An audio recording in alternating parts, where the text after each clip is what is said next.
Welcome back to the channel. Today we will travel through the pages of What If Frame Deku Gained Powers to Change His Fate Part 3. The link to the story will be in the description below, and if you want an update of the current series, join the Discord. Now let's start. Chapter 7. A lot had been on Makoto's mind since she first talked with Izuku the previous day. The first being that, despite all of the circumstances behind it, she was quite happy to see Izuku again. The move away from her old town and into the city had been rough the first time around.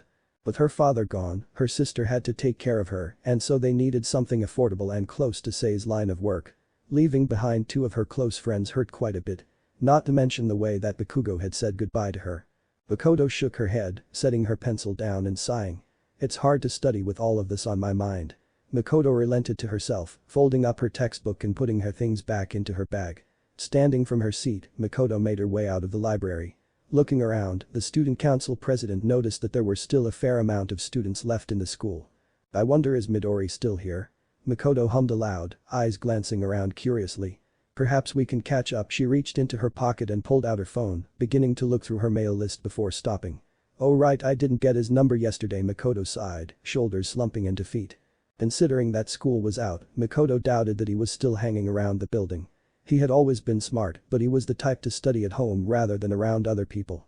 Deciding that she likely wouldn't find him today, Makoto resigned to head home. I wonder if he's still hanging out with Sakamoto-san. Her mind began to wander, the thought causing her to sigh. Izuku was a good kid, but he definitely had strange preferences in friends. Sure, after her intervention between him and Bakugo, the two had finally been on better terms, but beforehand Bakugo was just a straight bully to him. From the things that she had heard about Sakamoto, he certainly was no Bakugo. But still, even if the faux blonde wasn't hurting Izuku, he might instead inspire the green-haired teen to do more delinquent activities like skipping school or similar such things. Makoto would be sure to keep an eye on the two, that was for certain. Despite the time lost between them because of her move, Makoto couldn't help but feel protective. She had few friends at this school, but she hoped to salvage the relationship she once had with Izuku despite this. Izuku seems to trust him enough still. I can't help but worry they might get involved in something bad. That wrecked. With a sudden burst of electricity, Ryuji disposed of another one of the lesser shadows left. The large horses revealed to be weak to his persona's power, which revolved around electricity and physical prowess from what Izuku could tell. Together with Morgana, the three had easily disposed of the lesser shadows. The only one remaining now was the pink-armored knight, which even he was proving to be no challenge for the three. You worthless peasants, the knight growled, body hunched over its white horse in pain. Maybe you should try following a guy that's not a total scumbag, asshole. Ryuji grinned as he pointed forward. We're gonna do the same to him that we're doing to you. Oh, Captain Kidd. The pirate-themed persona tilted forward on top of its boat before swinging the hull around and smashing it into the shadow. It cried out in pain again, the horse he strode on staying on its feet despite the impact. Carter. Finish him off. Izuku ordered before the shadow could fully recover. Launching forward, Carter's cape flapped in the wind before unsheathing its sword and cutting right through the pink-armored knight, its body splitting in half as well as the horse's, before dissolving into the black ooze from before. The golden knight's armor fell back on the ground, its mask discarded to the side and its armor empty. Hell yeah. That's what I'm talking about. Ryuji whooped confidently, pumping his fist in confidence. It wasn't a moment later that he realized how tired he was, his hands falling to his knees as he started to pant heavily. Oh damn. To think that even this guy would have the potential. Morgana muttered in slight amazement before turning his eyes forward, his brow falling into a glare as his sights landed on the shadow Kamoshida. Now we've only got one more obstacle in the way. Our original plan was just to escape from here, but what should we do now? Izuku mumbled to himself, a bit of sweat trailing down his cheek as his eyes met the shadow version of Kamoshida. Even after all that they did, he was still grinning like he had beaten them somehow. You better prepare yourself, asshole. Ryuji huffed out, pushing off his knees so that he was standing at full height. And don't bother apologizing. I'm gonna beat the shit out of you. Just because you got a little mask to dance around in doesn't mean anything. Kamoshida scoffed, relaxed in his posture as he folded his arms under his shoulder cape. This is my castle. And what I say goes. Isn't that right, my queen? Dhat's right. Izuku and Ryuji blinked as a slim figure came out from behind a pillar by the winding stairs. Immediately Izuku recognized it as the girl he had briefly spoken to before and the one that was apparently dating Kamoshida. Instead of her school attire though, she wore a purple leopard print bikini and a pair of cat ears on top of her head. Takamaki. Ryuji immediately gasped, his guard dropped as he stared dumbfounded at the twin-tailed blonde. Who Morgana's jaw dropped, eyes wide as he stared up at Takamaki in awe. What a beautiful and meow-verless girl. Is she supposed to be the one that's dating Kamoshida-sensei? I heard them talk earlier, Izuku informed the two, eyes filled with confusion. Despite his normal nervousness around women, he was far more focused on the potential danger and their enemy. But she seemed really disgusted by him. This must be his cognitive version of her. Oh, so it's just a fake. But still, this is jacked up, Ryuji muttered, watching as the fake Takamaki leaned on Kamoshida's shoulder. Hey. Stop touching her, you sick bastard. She is the queen of this castle. And like her, everyone wishes to be loved by me. Kamoshida cackled with a twisted grin. The grin fell to a glare, his yellow eyes narrowing at the three. That is save for scum-sucking trash like you three. Guards. Hurry up and clean these fools out. He snapped his fingers, and suddenly 4 of the grey armored knights sprouted from the ground. Ah shit. More, Ryuji cursed, taking a step back. As fired up to fight as he was still completely exhausted from awakening his persona only moments ago. We need to retreat. We're not prepared to keep fighting more and more of them. Izuku announced, nevertheless preparing his staff should one of them opt to charge them now. Wait, but what about Kamoshida? Ryuji asked, desperation clear in his voice. We really gonna leave it like this? We don't have the time or energy to try and push through like this. Listen to him and let's get going. Morgana asserted as well, the faux blonde biting his bottom lip in frustration. Turning back to Kamoshida, he pointed straight at him. Don't think we're done with ya, asshole. Once we get back to the real world, we're gonna make sure you go down. So smile all you want until the shit finally hits the fan for you. Ryuji barked in aggravation, his words only soliciting a laugh from Kamoshida. Go ahead and try, trash. Once that fails, I'm sure you'll be dumb enough to come back here just to die. Kamoshida retorted with the smuggest grin that Ryuji had ever seen. Ryuji-senpai. We've gotta go. Izuku told him again.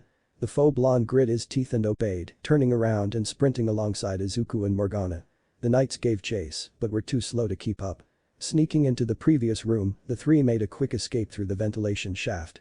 It wasn't long before they were outside of the castle and in front of the gates, all taking a moment to catch their breath now that they were out of immediate danger.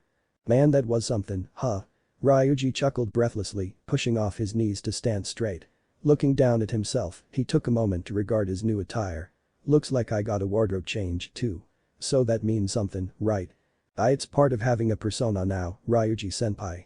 Izuku recalled, glancing at the door in caution. But we shouldn't linger here too long. We don't know if those guards will come out soon or not. Oh dude, is this a skull? Ryuji blurted out, hands reaching up to his face and feeling his new mask out. Hey, if you're gonna talk, keep it down. Guards are still around. Morgana whispered and shouted at the punk. Oh, right. Ryuji finally toned down his volume, his voice falling low but just outside of a whisper. So I guess we will go back now, right? He shouldn't remember any of this in our world, right? No. It should be just like before. Izuku nodded before holding his chin in thought. Still to have to walk around school knowing that someone so terrible is around. Izuku's gaze returned to the castle, a sad frown edging at his mouth. So many people he's been hurting. I really can't think of any redeeming features in Kamoshida-sensei. Well, we've got a plan for getting rid of him now. We should get back to rest up. We've got a long day tomorrow. Ryuji suggested, stuffing his hands into his pockets. Hey, where do you two think you're going? Morgana quickly interrupted, placing his paws on his hips. I guided you both around as promised, now it's my turn. We made a deal, remember? He said, his eyes now pointedly looking at Izuku. Ryuji opened his mouth to retort, but Izuku was quick to answer first. Morgana-san. Right now Ryuji-senpai and I are pretty tired. He just awakened his persona, so I know he's probably as exhausted as I was. We probably couldn't do too much more even if we tried. Izuku reasoned, kneeling in front of the cat. But I promise, once everything with Kamoshida-sensei is over, I'll do everything I can to help you. Okay. The green-haired teen gave a reassuring smile, holding out his hand to shake with the cat. Morgana narrowed his eyes for a moment in suspicion before returning the smile, reaching out and shaking. Alright, I guess I can trust you on that. You still have a bit to learn if you want to be a hero in the shadows, after all. Morgana chuckled, nodding in understanding. Well then, I guess I'll see you too soon. Get some rest and do what you have to. Thanks for all the help, cat. You're pretty tough for being a cat. Ryuji snickered, reaching down and rubbing Morgana's head. Hey, cut that out. He complained, waving his paws at his hand to shoo him away. Don't treat me like a child. Anyway, we'll be seeing ya. Catch you later, cat. Ryuji waved without a care before heading to the entrance. Izuku gave a shining smile before turning and waving as well. "We'll come back soon, Morgana-san." Later. He called out before quickly following after Ryuji. The cat watched them depart with some thought, placing a paw on his chin. "I wonder if I could go to their world as I am." It wasn't long until Ryuji and Izuku returned to their own familiar world, the two standing right in front of the school in the alley. Glancing up at the sky, Izuku could see that it was now getting close to sunset. The time spent in that world moved at the same pace as this world from what he could tell. It was the same as yesterday, after all. "Man, I'm glad we're back," Ryuji huffed out, leaning on the alley wall for support as he took a moment to catch his breath. "Why yeah, but we ended up doing a lot today.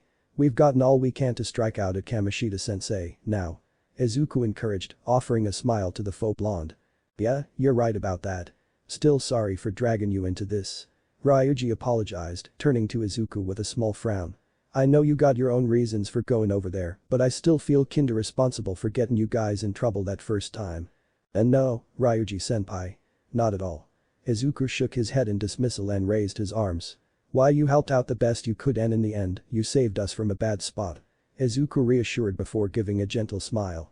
To be honest, I'm really glad that you decided to go back with me. It's kind of reassuring to know I've got someone who is willing to help me out, you know."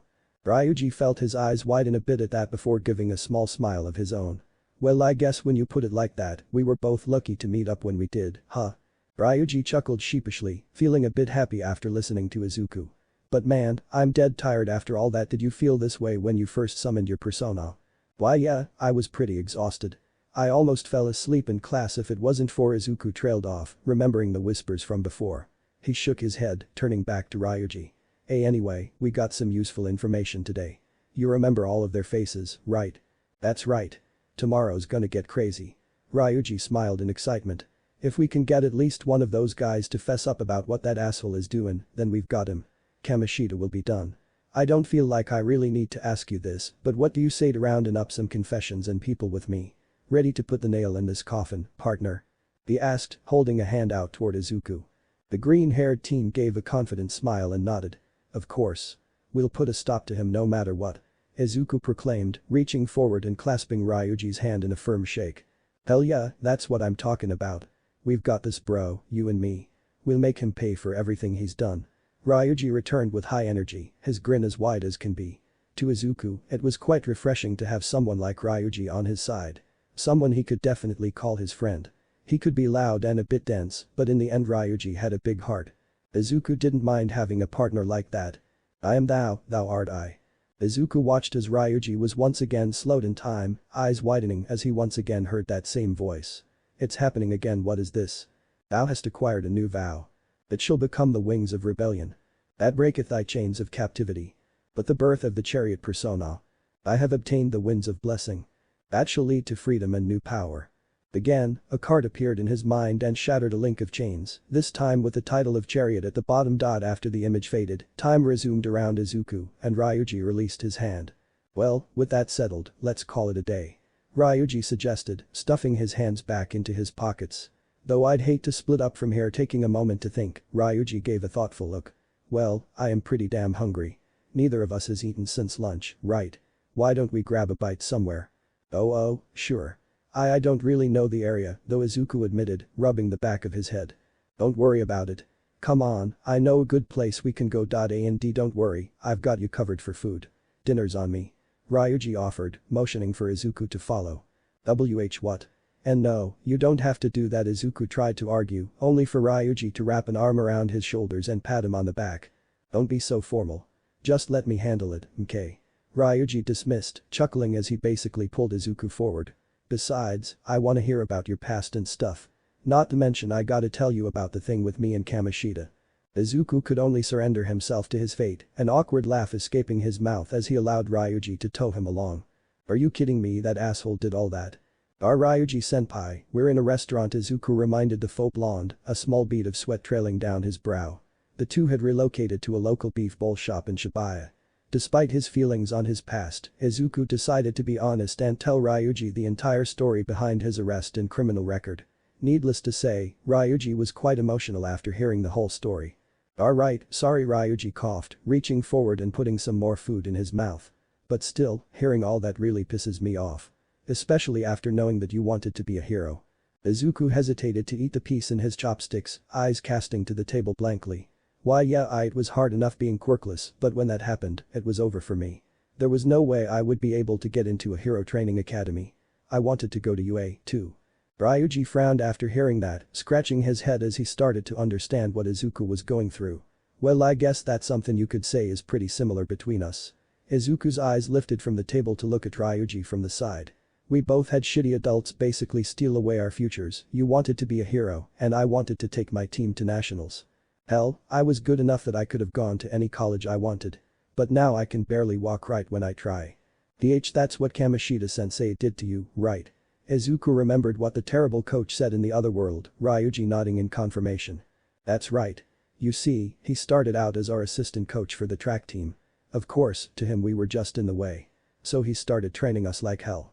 Doing cruel shit like running us without water, doing way more than the usual reps, shit that was pushing us all to the limit. One day, I just couldn't take it anymore and swung on him. He sighed, scratching the top of his head. Well, that's not the entire story. He said something about my dad that ticked me off more than anything. My dad left me and my mom when I was younger, see? So hearing him talk shit about my personal business I couldn't help it. Why you don't have to tell me anymore if you don't want to, Ryuji-senpai. Izuku offered, eyes full of sympathy as he watched the faux blonde's mood fall a bit. Nah, it's cool. I owe you after everything. Plus, we're pals now. It's cool. Ryuji reassured, offering a small smirk. But long story short, I swung on him and missed. And in self-defense that asshole broke my knee. Busted it up enough that he screwed up part of my quirk. Of course, that had been his plan all along. He knew I was pretty hot-headed, so Kamoshida singled me out. The prick, he cursed to himself, shaking his head. From then on, the team was disbanded, thanks to me. All because I couldn't stop myself. Not to mention all my former teammates hate me, too. I'm a pretty lame guy, huh? Izuku was silent for a moment before shaking his head.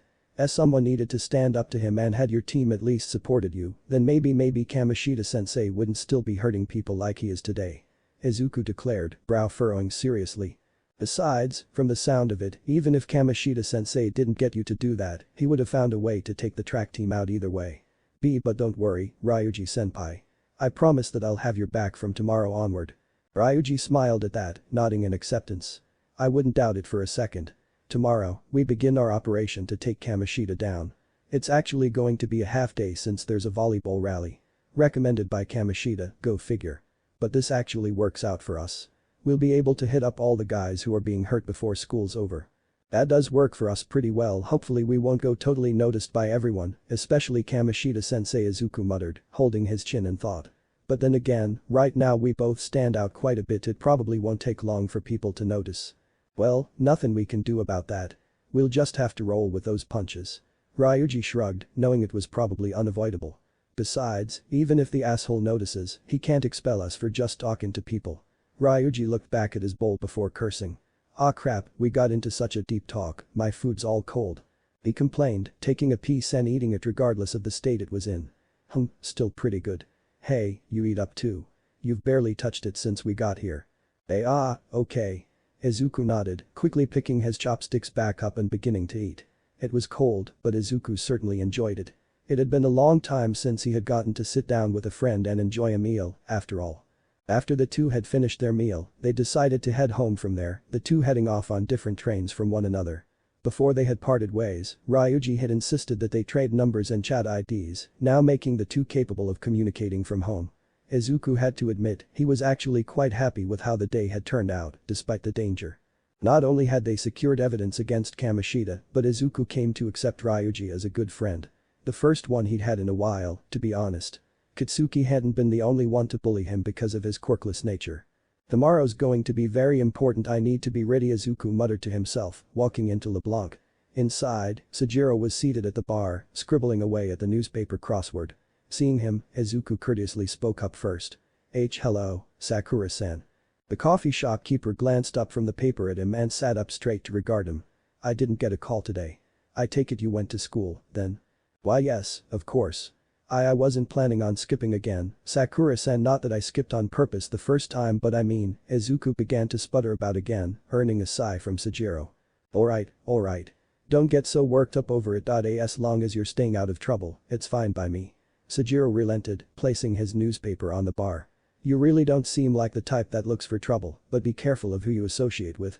Someone else could end up getting you in trouble instead. Why yes, Sakura-san. Izuku nodded in understanding. A tone suddenly chimed in his pocket, Izuku blinking before reaching in and pulling out his phone. Izuku smiled, seeing that it was Ryuji who was messaging him. Ryuji? Yo, can you see this? Izuku? Yep. Ryuji? Cool. Ready for tomorrow? Izuku? Definitely, you can count on me. Ryuji? Great. Let's take that asshole down tomorrow, bro. Ryuji also? Ryuji? It's kinda funny that you stutter and text too lol. Izuku blanched at the final message, only able to laugh sheepishly after seeing his reply. I should probably try to do that less when texting. Already made a friend, huh? Sojiro hummed, standing from his seat at the bar. Well, that's good. Just make sure you don't let them drag you along into something that'll cause trouble, alright? Got it. Ryuji-senpai is a good guy, so it should be okay. Izuku reassured, though couldn't stop a bit of sweat from building up on his brow. Though in only 2 days, we've both come close to dying in another world. Well, you seem to have things under control, for now. I'm gonna head home. Sojiro informed him, turning around and heading for the door. I'm gonna lock up. I don't think you really would, but I'd rather you don't walk around too late. You understood. I'm just going to head to bed. Izuku said, already taking steps toward the attic stairs. I'll see you in the morning, Sakura-san. He waved goodbye, his temporary guardian nodding before taking his leave. Izuku headed up the stairs and stood at the center of his room. Looking around, for once having a clear mind, he realized how empty it felt in comparison to his old room. Mom did send all my old posters, Izuku hummed, walking over to the shelf and pulling out the box of his old stuff. He hadn't been in the mood to look at any of them before, but now with his spirits up, Midoriya felt like doing a bit of decorating. After all, he had finally gotten his chance back. He still had a lot to learn from Morgana, and the world wouldn't know his name or who he was, but he could still help those who needed it. Today, Izuku discovered that he could still be a hero. Wake up, prisoner. Our master wishes to speak. Izuku had been so caught up in his own determination for the next day, he hadn't thought about whether he would be summoned again. Sitting up from the bunk, Izuku rubbed his eyes open before standing up and walking over to the bars. It bothered him that even though this was a dream, he still felt exhaustion. Welcome back, trickster. Igor greeted, his voice not particularly welcoming to the ear. I wish to continue our conversation from your last visit. I'm sure you have a great deal to ask us after your latest endeavor in the cognitive world.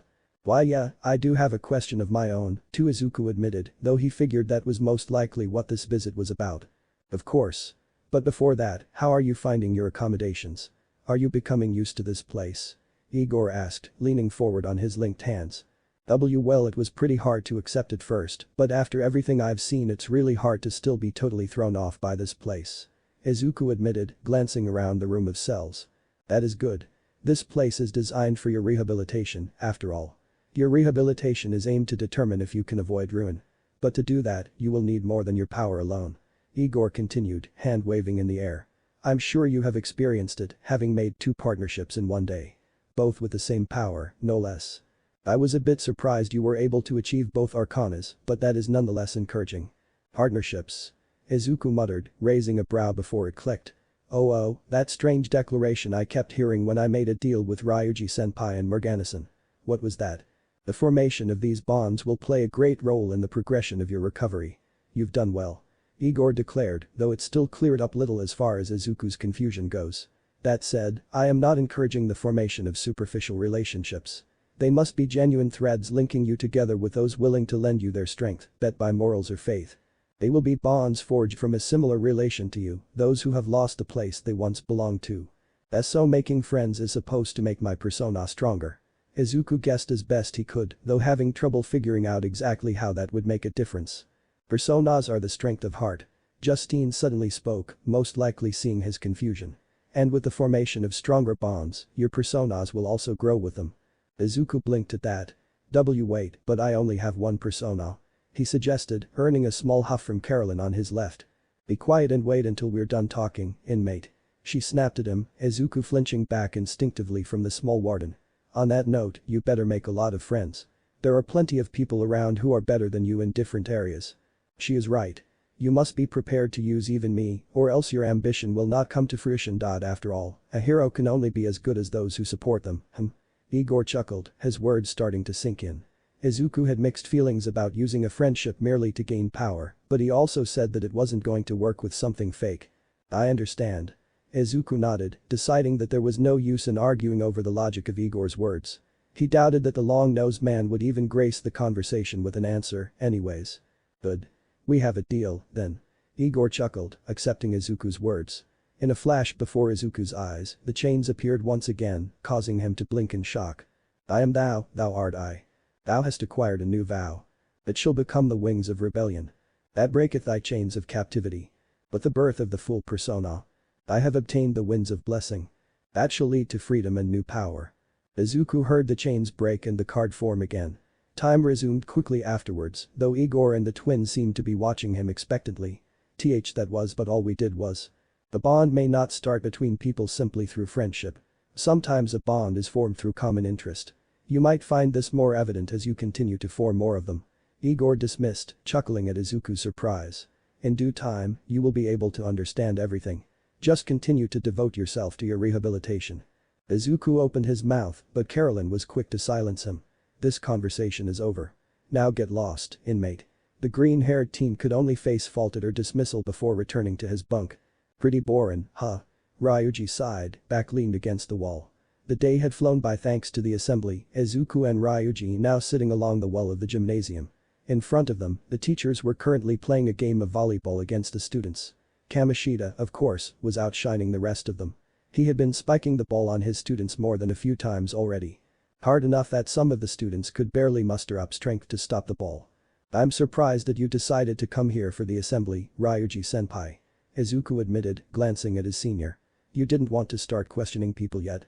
We have to make some kinda appearance at the assembly. After a bit, we can leave thankfully. Ryuji admitted, grumbling as he leaned forward on his hand. His eyes skimmed over the crowd of students, eyes finally landing on Takamaki. She was currently playing with her hair, disinterest in the game quite evident as well. Still sticks out like a sore thumb, huh? She hasn't changed a bit. Huh? Who?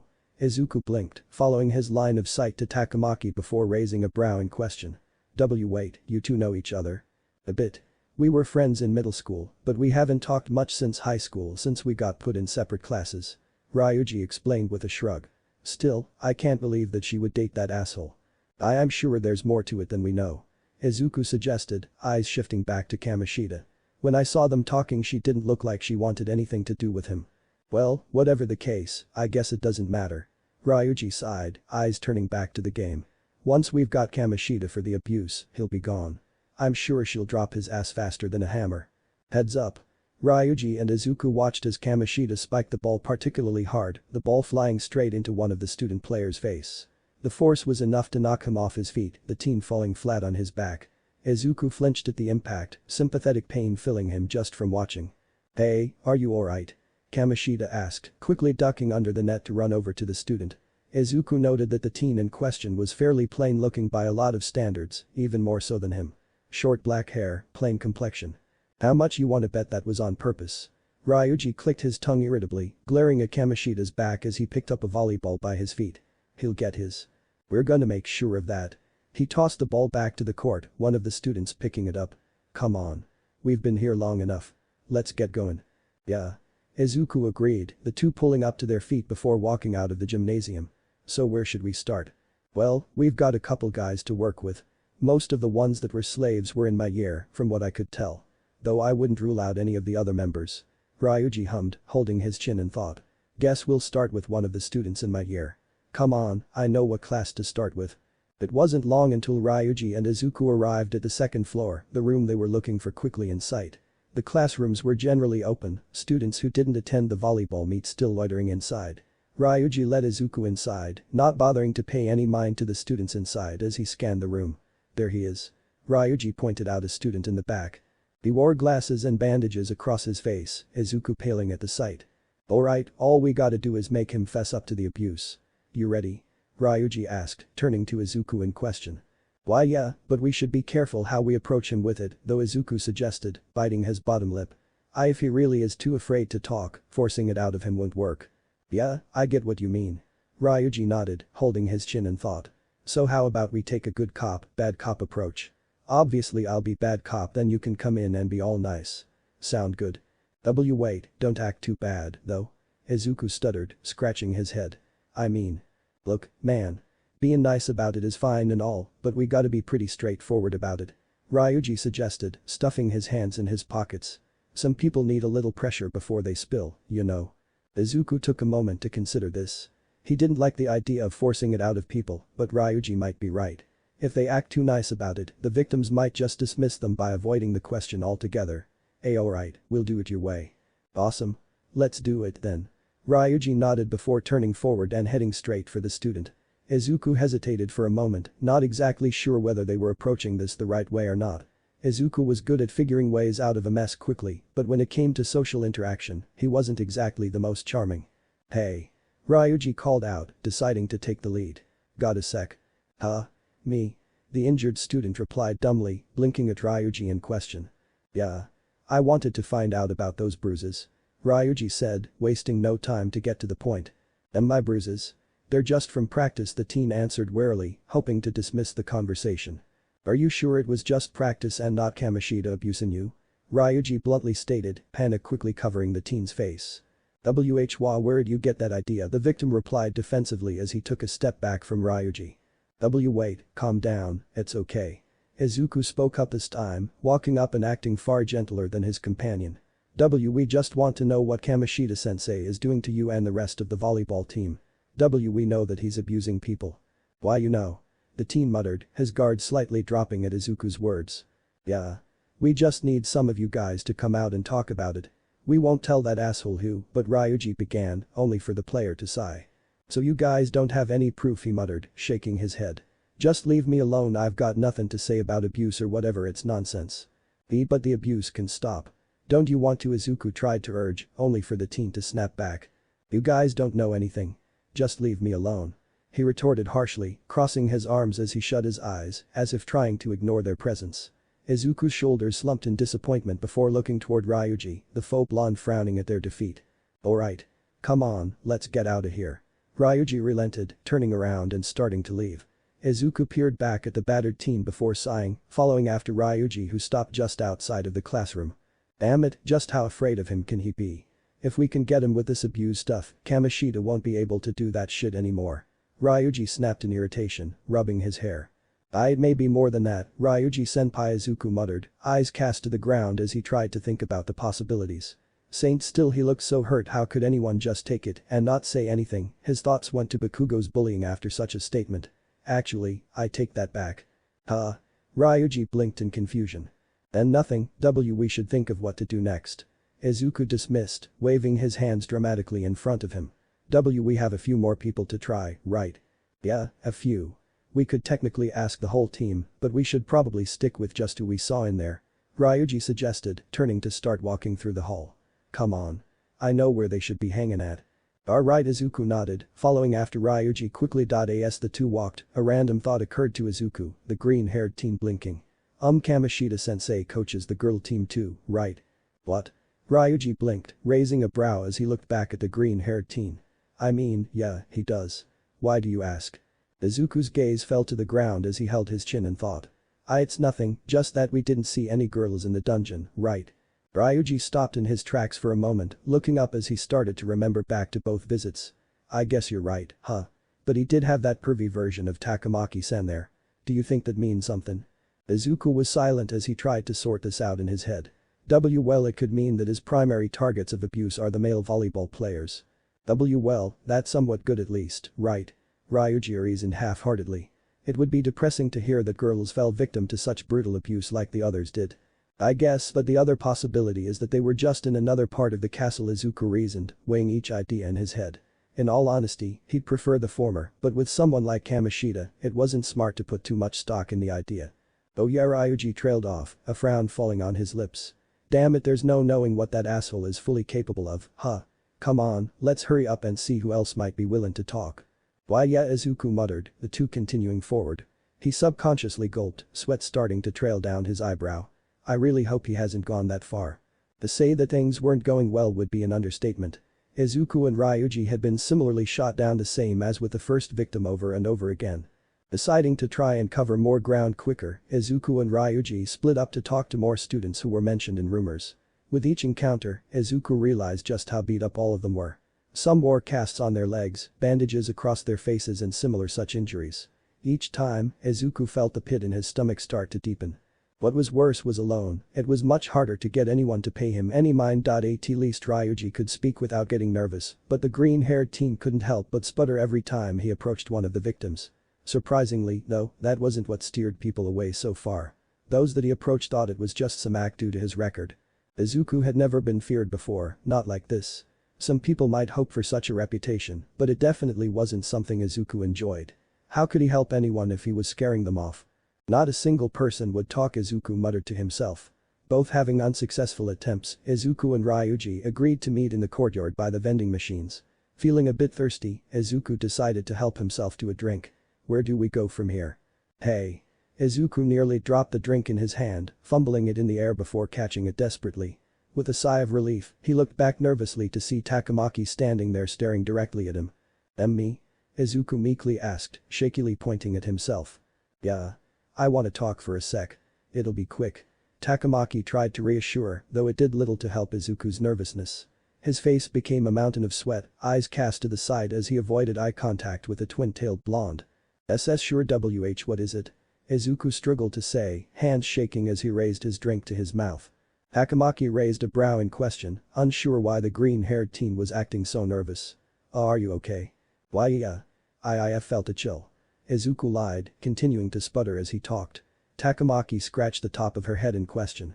Oh well, sorry about that. Anyway, I just wanted to say I heard you and Sakamoto have been talking to people.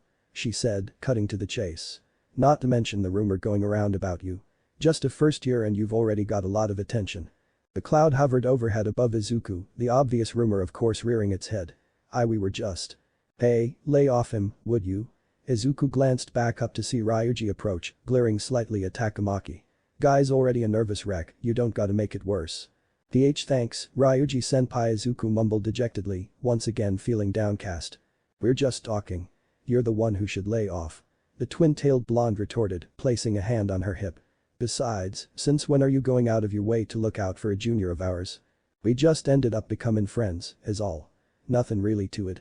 Ryuji shrugged, the circumstances of their first meeting causing him to stumble a bit. Well, either way, you two need to back off. Whatever you're trying to pull with Kamoshida, it won't work. Takamaki warned, eyes narrowing at the faux blonde. What do you know about it? Ryuji blinked in surprise. You guys have been walking around talking to people about Kamoshida. Of course everyone knows. Takamaki continued. I'm just giving you both a heads up. Whatever you're doing, give it a rest. But Takamaki-senpai, Izuku suddenly spoke up, turning her attention to him. Just from her gaze, Izuku had trouble not reverting back to his previous flustered state. Clearing his throat, he tried to remain as composed as he possibly could. Don't you feel like something is strange with Kamoshida-sensei? Strange? How do you mean? Takamaki blinked. Despite her question, she didn't seem completely confused by his statement. I saw you talking with Kamoshida-sensei once, and the way you acted when you got in his car, Izuku mentioned, the twin-tailed blonde slightly widening her eyes. Why you don't look like you want to be anywhere near him. Is he doing something to you, too? Takamaki's eyes were wide as plates before anger and desperation bubbled forth. Why you don't know anything about it? The volume of her voice had increased considerably, causing Izuku to flinch and Ryuji to blink in shock. Hey. Don't take it out on him. Ryuji stepped forward between them, though his eyes looked more sympathetic. Look, whatever that asshole is doing, you can tell us. We're just trying to. Look, I just came here to tell you guys to stop. Takamaki sighed, shutting her eyes for a moment as she seemed to calm down a bit. I'm sorry for yelling like that, I'm not feeling good. She shot Izuku a slightly apologetic look before turning away. Just stop whatever you're trying against Kamoshida, no one's going to help you. But the two teens watched as she walked away, a look of remorse covering Izuku's expression.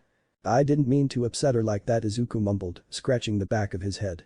Nah, it's fine. If anything, that just confirms he's probably just trying to use her. Ryuji tried to reassure. Still, she's aggressive as ever. She was the same way in middle school.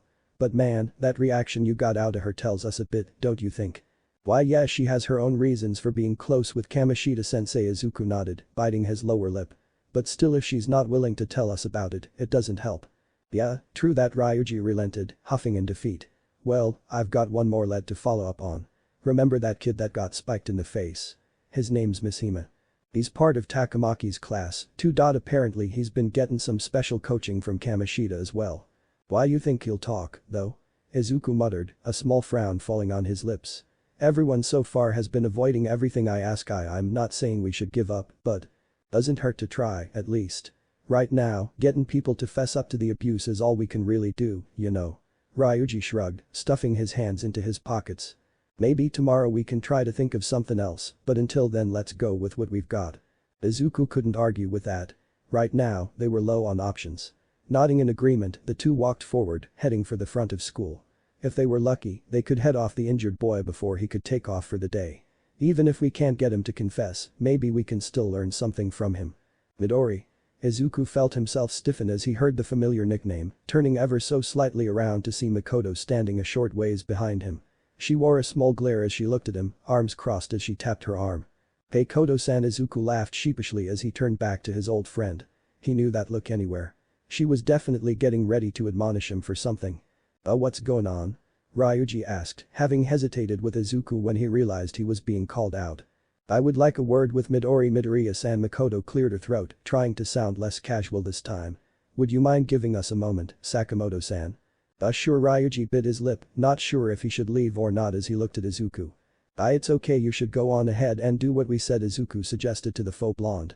Ryuji only hesitated for a moment before nodding, turning around and heading for the main entrance of the school. Turning back to Makoto, Izuku could only laugh sheepishly as he approached Makoto.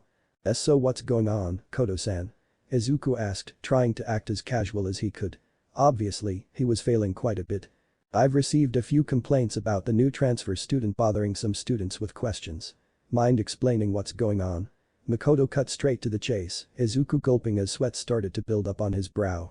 "Be damn, I'm not sure if I should tell Koto-san." Izuku mused to himself. It wasn't that he didn't trust Makoto with what was going on. It was the opposite, in fact. He would love to have her help in this matter.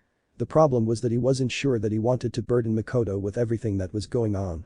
Kamoshida was sure to be looking at him and Ryuji now considering the fact that they were asking questions about him. He'd hate to get her in trouble should something happen. It's nothing.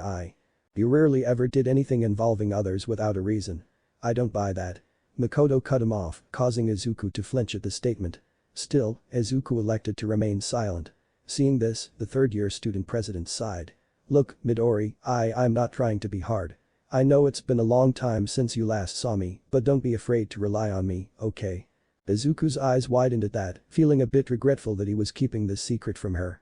It was definitely a fact that Izuku was terrible at keeping secrets from his friends. "Koto-san, what if I told you that a teacher at this school was the one who leaked my criminal record?" Makoto widened her eyes at that, the weight of his words catching her off guard. What? Midori, why would? And that same teacher is abusing students all for his own amusement. Izuku forced himself to finish, his hands gripping nervously at his side. Makoto seemed quite appalled by such an insinuation, a bead of sweat rolling down her cheek. Izuku wasn't the type to make up stories. Midori. Makoto spoke slowly, staying collected as she spoke as her expression became serious. "I want you to think very carefully about what you just said. That is very dangerous territory to be treading on. Accusing a teacher of abusing students is no small thing." I know it's not," but Izuku released a sigh, trying to compose himself enough to focus as he straightened up, looking at Makoto with a more determined expression. "This teacher, they're hurting students. I know it's true. And today, Ryuji-senpai and I have been trying to get people to admit to it. But no such luck, they're all afraid of him." His expression fell at that, eyes cast back to the floor. Makoto took a moment to think over his words. Izuku might have jumped head first when it came to saving people, but he never did so under false pretense. Casting her gaze down, Makoto began to struggle with the idea that a teacher at her school would actually be doing something so callous. But if Izuku was this serious about it, how could she doubt him? Makoto took a deep breath before nodding, reaching out and gently placing a gloved hand on his shoulder. "Okay. If you're this serious about it, I'll believe you," Makoto declared, her words causing Izuku to brighten with hope. "And if what you're saying is true, I'd hate to be useless to help students in physical danger. How can I help?" Izuku felt a small smile edge at the corners of his mouth. "Koto-san," he muttered before shaking his head and nodding. "Alright, now, I'm not sure how much I can ask you to do, but please keep an open ear. Right now, Ryuji-senpai and I are doing what we can with what we know, but if you're really willing to help us, I'll let you know if I come up with something." Makoto smiled, feeling happy that Izuku was able to place that familiar trust in her from so long ago. "Okay, then. I'll try to think up something on my side as well. But first and foremost, who exactly is the teacher you're looking into? Izuku's brow furrowed seriously, his smile replaced by a frown of conviction. Kamoshida-sensei, he's abusing the volleyball team and is the one who leaked my criminal record. Kamoshida-sensei. Makoto repeated in a bit of shock. She hadn't participated in any sports, so her interactions with the coach minimal. He seemed decent before, but I suppose that I haven't interacted with him very much. He's a terrible person, Kodo-san, Izuku muttered, hands gripping again anxiously. We don't have any proof, but Ryuji-senpai was set up for failure. He goaded him because he knew Ryuji-senpai would act out, that way he could break his leg without getting questioned. Because he thought that the track team was in the way. What? Makoto muttered in shock, a hand covering her mouth. He went that far. Yes, and he'll keep hurting and exploiting people if we don't do anything. We have to stop him, Kodo-san, Izuku reaffirmed. His eyes became softer though, his expression becoming more gentle as he spoke. I don't want to get you into trouble by involving you in this, but if we could get your help in stopping him, that would mean a lot. Makoto swallowed at his words. She knew she could trust Izuku. Despite how terrible it would be to find out exactly how much of what he said was real, she knew that Izuku wasn't an idiot or a liar. Nodding, Makoto strengthened her resolve. Okay, count me in. Izuku felt his grin return before giving a hard nod. Alright. Thank you, Kodo-san. When I have more to tell you, I will. But for now, I think I need to regroup with Ryuji-senpai, okay? Alright then, perhaps while I'm at it, I'll try and ask around as well. Maybe something will slip up. Makoto agreed, holding her chin in thought. I'll be sure to keep you in the loop. Of course. Again, thank you, Kodo-san. It really makes me feel better to know you're on our side. Izuku's grin brightened further. Makoto returned the smile, nodding in understanding. I'm glad I can be of help. Especially to you, Midori. She chuckled. Izuku felt a familiar sense of trust return to him. It was the same as what he felt when they were only children. He looked up to Makoto for her strength and conviction, and he could see that it was still within her. Once more, time slowed around him and the chains came into view. I am thou art I. Thou hast acquired a new vow. It shall become the wings of rebellion. That breaketh thy chains of captivity. But the birth of the priestess persona. I have obtained the winds of blessing. That shall lead to freedom and new power. Izuku felt a bit appreciative that the vow was recited in his ear once again. Not because of the power it supposedly granted, but because of the rekindling of their friendship. He continued to smile as time resumed, watching as Makoto started to move again. Oh, before you go though, we should get each other's numbers. Makoto suggested, pulling out her cell phone. If we're going to be partners in this, we should be able to keep in touch. Oh, you're right, okay, Izuku nodded, quickly fumbling in his pocket for his phone and pulling it out. The two quickly exchanged call IDs and numbers, now fully capable of communicating. Alright, I think you should get going. I'm sure Sakamoto-san is waiting for you. Makoto suggested, turning around to leave. I've got a few things of my own to do, but thank you for speaking with me, Midori. Oh, of course. Thank you for listening, Kodo-san. Izuku nodded, watching as the older brunette departed down the hallway. After a moment or two to process though, Izuku felt his face slowly start to drip with sweat and turn a rosier red. Wait, did I just exchange a number with a girl? Just from uttering those words, Izuku's face lit up like a Christmas tree. He shook his head furiously, hands gripping his hair as he tried to destroy the thought. This is different. Kodo-san has always been different, Izuku told himself the mantra, doing surprisingly well to calm him down. Makoto had always been a separate case from most girls to Izuku. Why? Probably because of the conditions of how they met and his original impression of her. As they grew as friends, Izuku had been able to act quite normally around her, in contrast to the nervous wreck he becomes around other girls. Hey, Izuku snapped out of his thoughts when he heard a voice call out, quickly turning around to see Ryuji approaching him. The faux blonde looked rather dejected, a heavy frown on his face. I'm guessing it didn't go very well. Izuku muttered knowingly, Ryuji releasing a deep sigh in answer. Worse than that. When I was talking to Miss Hima, I almost got something out of him. But then Kamoshida showed up. Ryuji explained, Izuku's eyes widening when he heard that. The bastard even pressured Miss Hima into going to practice even after spiking him in the face. But that wasn't even the worst of it.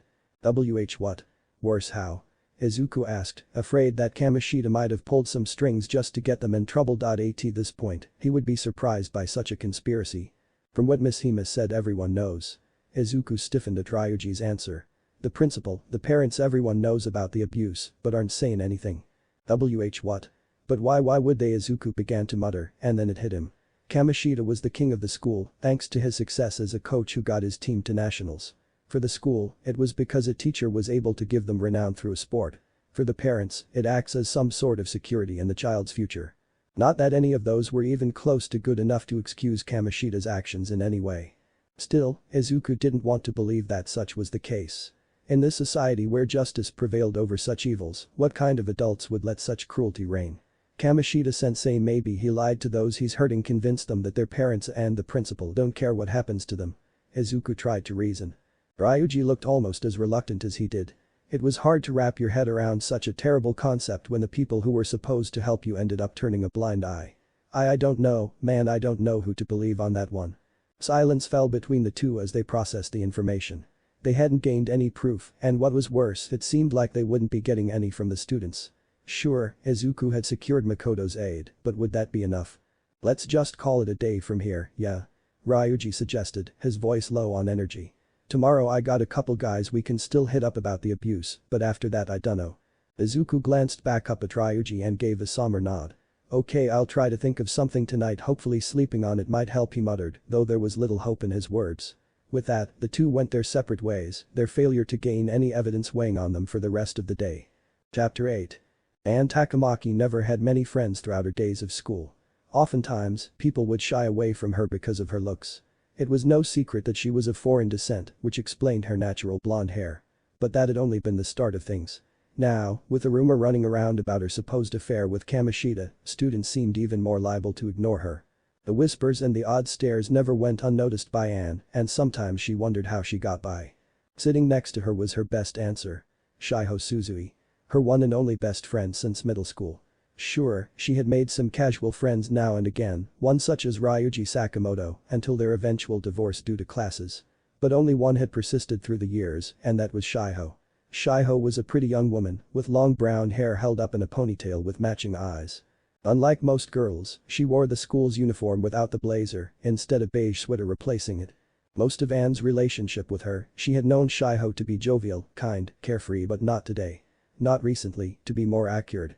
She had always seemed tired. Whenever Anne was with her, and she often looked dejected or even lifeless. It would take some rousing from Anne to get her to come out of it a bit, but today it didn't seem to work with her. Are you sure you're okay? I think you might be pushing yourself too hard in practice, Anne muttered in concern, reaching over and rubbing her best friend's shoulder. It's nothing, I've just been tired lately, is all Shiho lamely excused, having used that line more than Anne could count over the past few weeks. The concerned frown covered her face, but Anne said nothing. An idea suddenly popped in her head, the platinum blonde giving a playful smile. Hey, why don't you play hooky today? Let's go around the town, me and you. You look like you could use some time to relax. Shiho seemed to rouse at this, looking up at Anne for a moment in contemplation. A brief smile flashed across her face before dread took over, her eyes falling back to the ground. And no, I shouldn't miss practice. Volleyball is the only thing I'm good at, after all. Anne frowned again, both at her friend's dejected tone and at the bruise she caught sight of above her eye. Hey, that bruise on your eye, where'd that come from? Shiho almost unnoticeably widened her eyes, reaching up and touching the purple skin and cringing. It's from practice, I fell and hurt myself a bit. Oh, okay, Anne accepted, though part of her wasn't so sure about the excuse. She remembered the words from Ryuji and the transfer student, Midoriya. They had warned her about some sort of abuse from Kamoshida. Did that bruise have any relation to that? A sudden ring in her pocket brought Anne out of her thoughts, a feeling of dread filling her. She wasn't sure how, but Anne knew exactly who it was. Aren't you going to get that? Shiho asked, raising a brow at the blonde. Nah, it's probably just my part-time job. They can wait. Anne dismissed, waving a hand. Shiho nodded, not giving the phone much thought after that. I should be going. Practice will start soon. The limited energy in her voice only made Anne more concerned, watching her friend stand up. Shiho. Are you sure nothing's wrong? Anne asked again, hoping to get her friend to open up a little. Yep. Shiho answered shortly, not looking back at her best friend as she started to walk away. I'll see you later, Anne. Okay, Anne sighed, standing up after her and watching her leave. Deciding she couldn't take listening to her ringtone much longer, Anne reached in her pocket and pulled out her phone. Much to her chagrin, it was exactly who she was expecting on the other line. Of course Anne knew she couldn't just flat out ignore him though, bringing the phone to her ear and answering.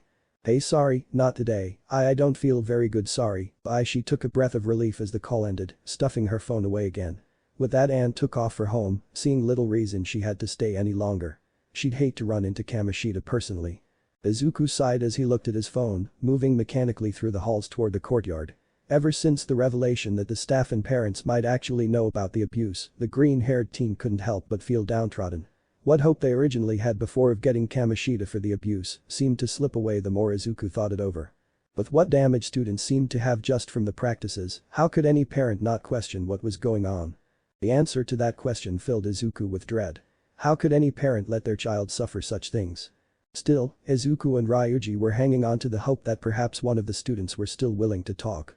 Izuku was currently texting the faux blonde, the two discussing their next plan of action. Ryuji. I'm gonna look into the last two guys on the list. Ryuji. Meet me at the vending machines in 15, okay? Izuku. Okay, I'll see you there. Izuku hadn't paid much attention to where he was walking, eyes focused on his phone as he suddenly bumped into someone, jumping in surprise as he recoiled back and looked up at the person, waving his arms in apology. Sorry. I wasn't paying attention. He exclaimed, quickly bowing an apology. Then no, it's okay, don't worry about it. Izuku looked back up to see a dark-haired girl with a ponytail in front of him, a bruise over her left eye. I was lost in thought, too. I see, Izuku muttered, coughing into his hand as he tried to compose himself.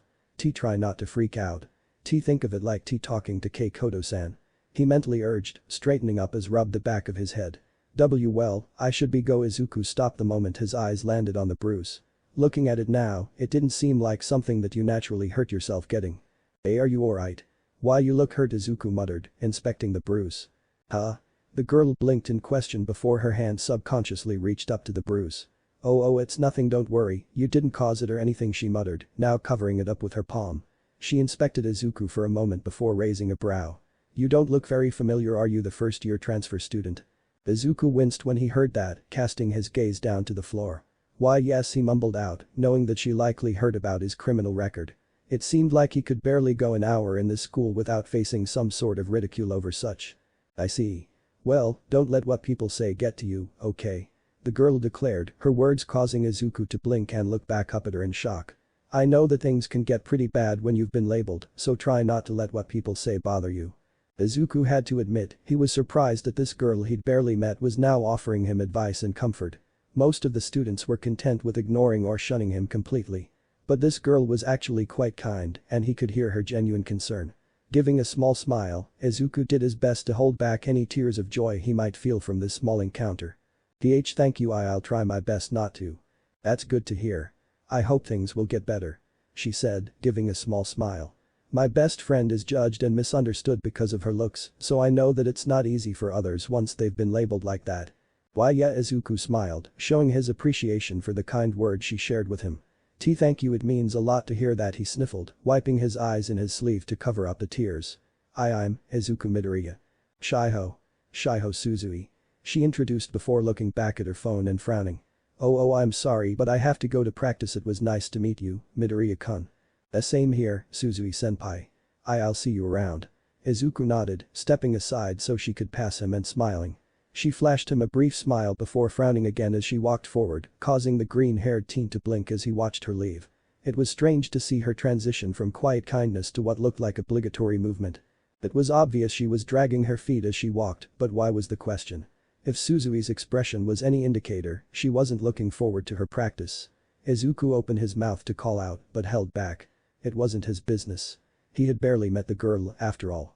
Still, she had been quite nice, even though she was aware of the rumors surrounding him. Izuku couldn't help but feel a bit concerned. Hey Izuku. The green-haired teen turned around after hearing his name called, Ryuji standing some ways away in the courtyard. Everything cool? Huh?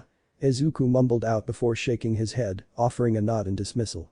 Why yeah, I'm okay. Was I making you wait? Nah, just saw you on my way here. Come on, let's get a drink at least. Ryuji ushered, his tone sounding defeated as he spoke. He led the younger teen to the vending machines, sighing as he put in some money and pressed a few buttons. So, as I'm sure you can tell, I got nothing out of those guys. Why yeah, after what Miss Hime-san said, it's not surprising if they've all been silenced like that, Izuku admitted, casting his gaze to the floor. But I don't want to believe that parents would let that kind of thing go on. Me either, but it's not unheard of for parents to look the other way, so long as it means their kid gets by, Ryuji admitted, scratching the back of his head in frustration. But damn it, if no one confesses, then we really are out of options. Well, we could try and catch Kamoshida-sensei in the act, Izuku suggested, holding his chin in thought. Immediately, memories of the night with the drunk who accused him flashed before his eyes, the green-haired teen wincing visibly. But Kamoshida-sensei is probably really cautious. And if we get caught, he'll likely force the student to testify against us. Oh yeah, huh? Ryuji sighed, his own expression faltering the more they talked about their weak chances. Damn it, I don't want it to end like this. There's got to be a way to figure a way around this. Well, Kodo-san is supposed to meet us here soon. One other option I thought of was seeing if we could confirm whether or not the principal is. Wait, you actually brought her in on this? Ryuji blurted in shock, Izuku blinking in confusion. Suddenly he realized it. He had completely forgotten to inform Ryuji the day before that he asked for Makoto's help, a bead of sweat rolling down his brow as he laughed nervously. Sorry, I totally forgot to tell you Kodo-san was willing to help and I thought it would be okay if we got more people on our side. Izuku suggested with a hopeful grin. Ryuji grumbled as he crossed his arms in thought, leaning his back against the vending machine. I guess that makes sense. We do pretty much have nothing at this point, Ryuji admitted, scratching the back of his head. But are you sure about this? I know you said she was your pal from a while back, but from what I hear, Najima-senpai is one of those teacher's pet types. She might not be willing to go against a teacher, you know. Izuku blinked at his words before furrowing his brow seriously, shaking his head. And no, I don't believe that. Before Kodo-san moved away, she was just like me, she wanted to be a hero. Izuku declared, causing Ryuji to raise a brow in surprise. She wouldn't let something so terrible go on. I believe that with all my heart. Ryuji bit his bottom lip for a moment before nodding in acceptance. Well, if you say so, then. Still, just relying on her talking to Kabekawa doesn't sit right with me. Are any other ways we can nail that guy for all the abuse? Izuku looked down in thought again, trying his best to formulate some sort of plan for them. Well, even if Kodo-san is able to determine that the principal isn't hiding the abuse, it will be difficult to convince the students of that. Their parents might be in on it even without him. But if the worst case scenario turns out to be true, then we have little else to try. We'd have to expose him by recording it, but after all this time I doubt he's so careless. We'd have to figure out where it takes place, when would be a perfect time to try and spy, and make sure he doesn't find us. Dude, you're doing it again. Ryuji chuckled as his words brought Izuku back from the brink, the teen blinking owlishly at Ryuji as his face flushed from embarrassment. You know, there is one option still open to you guys. Ryuji and Izuku paused, the voice belonging to neither of them. Izuku and Ryuji looked around in question, only to find that there was no one nearby in the courtyard. Was that you? And no, it wasn't. But the voice sounded familiar, Izuku admitted, scratching the back of his head. Down here, geniuses. Izuku and Ryuji looked to their feet, both raising a brow in question, when they saw a normal-looking house cat standing there. I haven't seen you guys for a bit, so I was wondering how your progress was going. It became rather obvious that it wasn't a normal house cat the moment it talked. Dude. Did the cat just talk? Ryuji blurted out, taking a step back from the feline. Izuku had recoiled as well, but the familiarity of the voice struck him quite quickly. Morgana-san, Izuku stuttered out in realization. Oh good, at least one of you got it. Morgana sighed, jumping on top of the picnic table between them. Then again, you have always been quick on uptake. Wait a sec, what you saying the cat is that stupid cat? Ryuji blanched. Hey. Morgana snapped, spinning around and glaring up at Ryuji. Who are you calling stupid? I don't want to hear that coming from you. It really is you, Morgana-san. Izuku said, taking a step closer as he watched the cat in question. What are you doing here? How did you get here? I came to check up on you guys. I wanted to make sure you'd still come through on our deal, after all. Morgana chuckled, straightening up on all paws and wiping his face on his paw. Besides, I had a feeling you guys might need my help for your predicament. That condescending attitude, yep, that's Morgana alright. Ryuji sighed, shaking his head. But looks like we were right. You really are a cat. I am not a cat. Morgana snapped back in annoyance. And how could you still doubt me after hearing me speak? Hey. Quiet down, we don't want anyone to. Midori. Ryuji and Izuku jumped when they heard Makoto's voice, the green-haired teen glancing sideways to see the third-year student waving to him from the opposite building across the courtyard. Kodo-san. Izuku waved back nervously before snapping his head back to Ryuji and Morgana. Quick. We have to hide you, Morgana-san. What?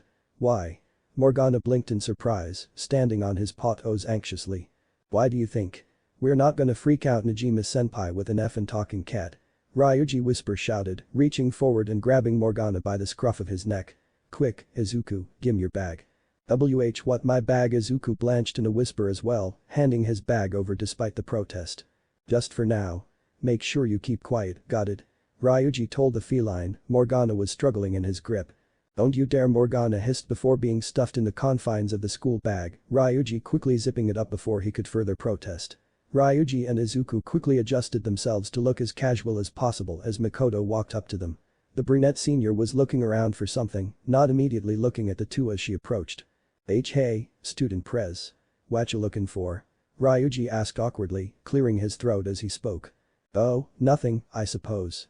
I just thought I heard a cat meowing close by, Makoto hummed as she looked around the courtyard, shrugging as she dismissed the idea. Perhaps I was just hearing things. The cat. Izuku blinked in surprise, gaze trailing back to his bag. Was she hearing Morgana? But he was talking plainly only a moment ago. I suppose it's nothing. Makoto dismissed before looking back at the two. So, you wanted to speak about our previous discussion, correct? Yeah, Ryuji nodded numbly, deciding to leave his questions regarding Morgana for later. Izuku here tells me you want to help us out. That's right.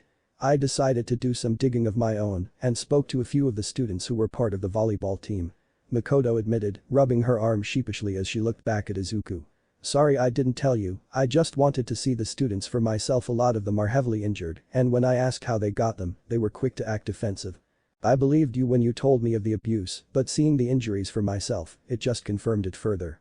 So you really do believe us, you see why we gotta take this asshole down, Ryuji exclaimed, his spirits lifting, now that the two finally had someone who believed in them. After 2 days of back-to-back dismissal, some reassurance of their stance went a long way with Ryuji. That's right. I can't let this go unanswered. If a teacher, or anyone for that matter, is hurting students like this, I want to help stop them as much as I can. Makoto declared, giving a reassuring smile. Izuku felt a warm smile across his lips, giving a hard nod of acceptance. Of course. We'll be counting on you. Izuku was happy to hear Makoto confirm her aid. Not that he ever doubted that she would in the first place. Looking over at Ryuji, he could see that the faux blonde had some of his doubts assuaged by her words. Okay, then you're one of us, now. Ryuji declared, giving a dumb grin of his own. Hope you don't mind looking like a troublemaker, though. Right now, me and this guy got that label plastered on our backs. That's fine with me. Besides, if I wanted to dismiss it, I would just say that I'm attempting to help two delinquents get on the right path. Makoto giggled, a bead of sweat forming on both Ryuji and Izuku's heads. I'm just joking. Anyways, is there anything I can do to be of assistance right now? Why yes. I wanted to know if you could speak to Kabayakawa-sensei about all of this. Izuku suggested, sighing as he looked to the ground. From what some of the players told us, the principal and even the parents know about the abuse but are letting it happen. Makoto's eyes widened in disbelief, her hand hovering over her mouth. Wait, the principal and the parents? Are you serious? Yeah, that's what Miss Hima and a couple other guys told me today when I asked him about it. Ryuji confirmed, nodding solemnly. We don't know if Kamoshida has been filling their heads with lies or if it's really the truth. That's why we want you to see if you can find out for us from the principal himself. Izuku spoke up again. You probably shouldn't ask him straight out, but maybe try asking him to look into the abuse. Maybe even lie about someone saying they came to you and confessed. You'll be able to discern where he stands depending on how he answers you. I see. Makoto hummed with hesitation, a bit of sweat trailing down her cheek. I'll get to the bottom of this. Hopefully, it's like you said and that it's just Kamoshida's lies. But either way, I'll find the truth of the matter. That'd be great. Because if it turns out that Kamoshida is just bullshitting, then we've at least got somewhere to go if we actually do get him to talk. Ryuji sighed in relief, but his eyes faltered a bit as he looked at the ground. But if it's really true, then we won't have much of a chance. Makoto held her chin and thought for a moment, most likely thinking over the idea a bit.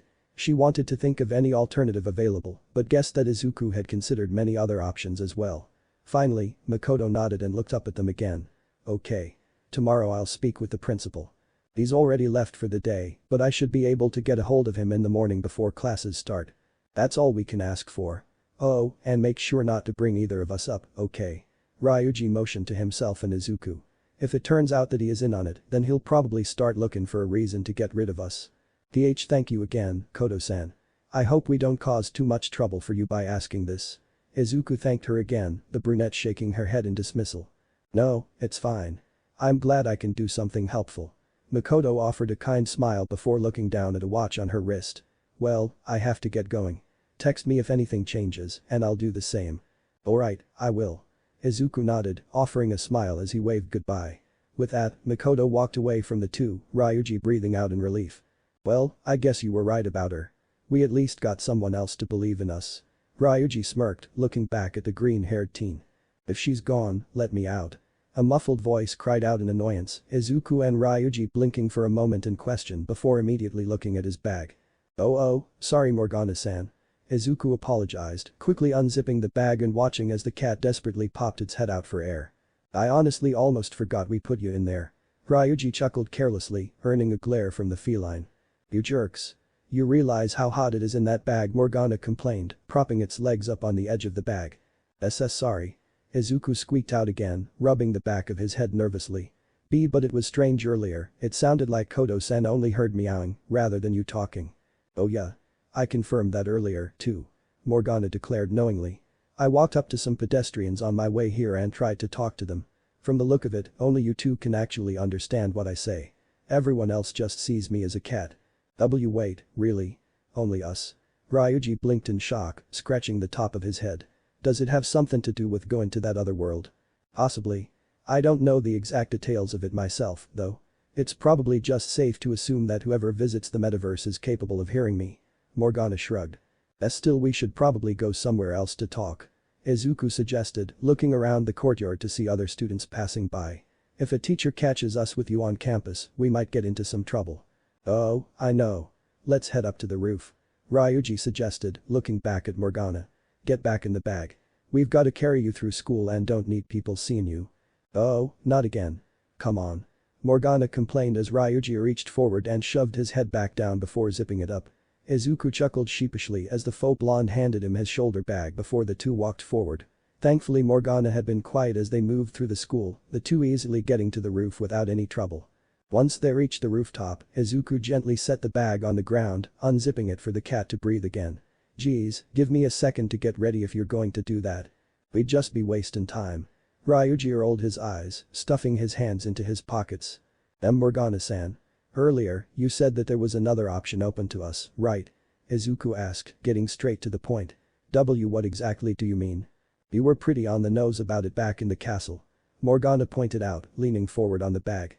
You can make changes to the real Kamoshida if you alter something in his palace, though it would be fairly drastic.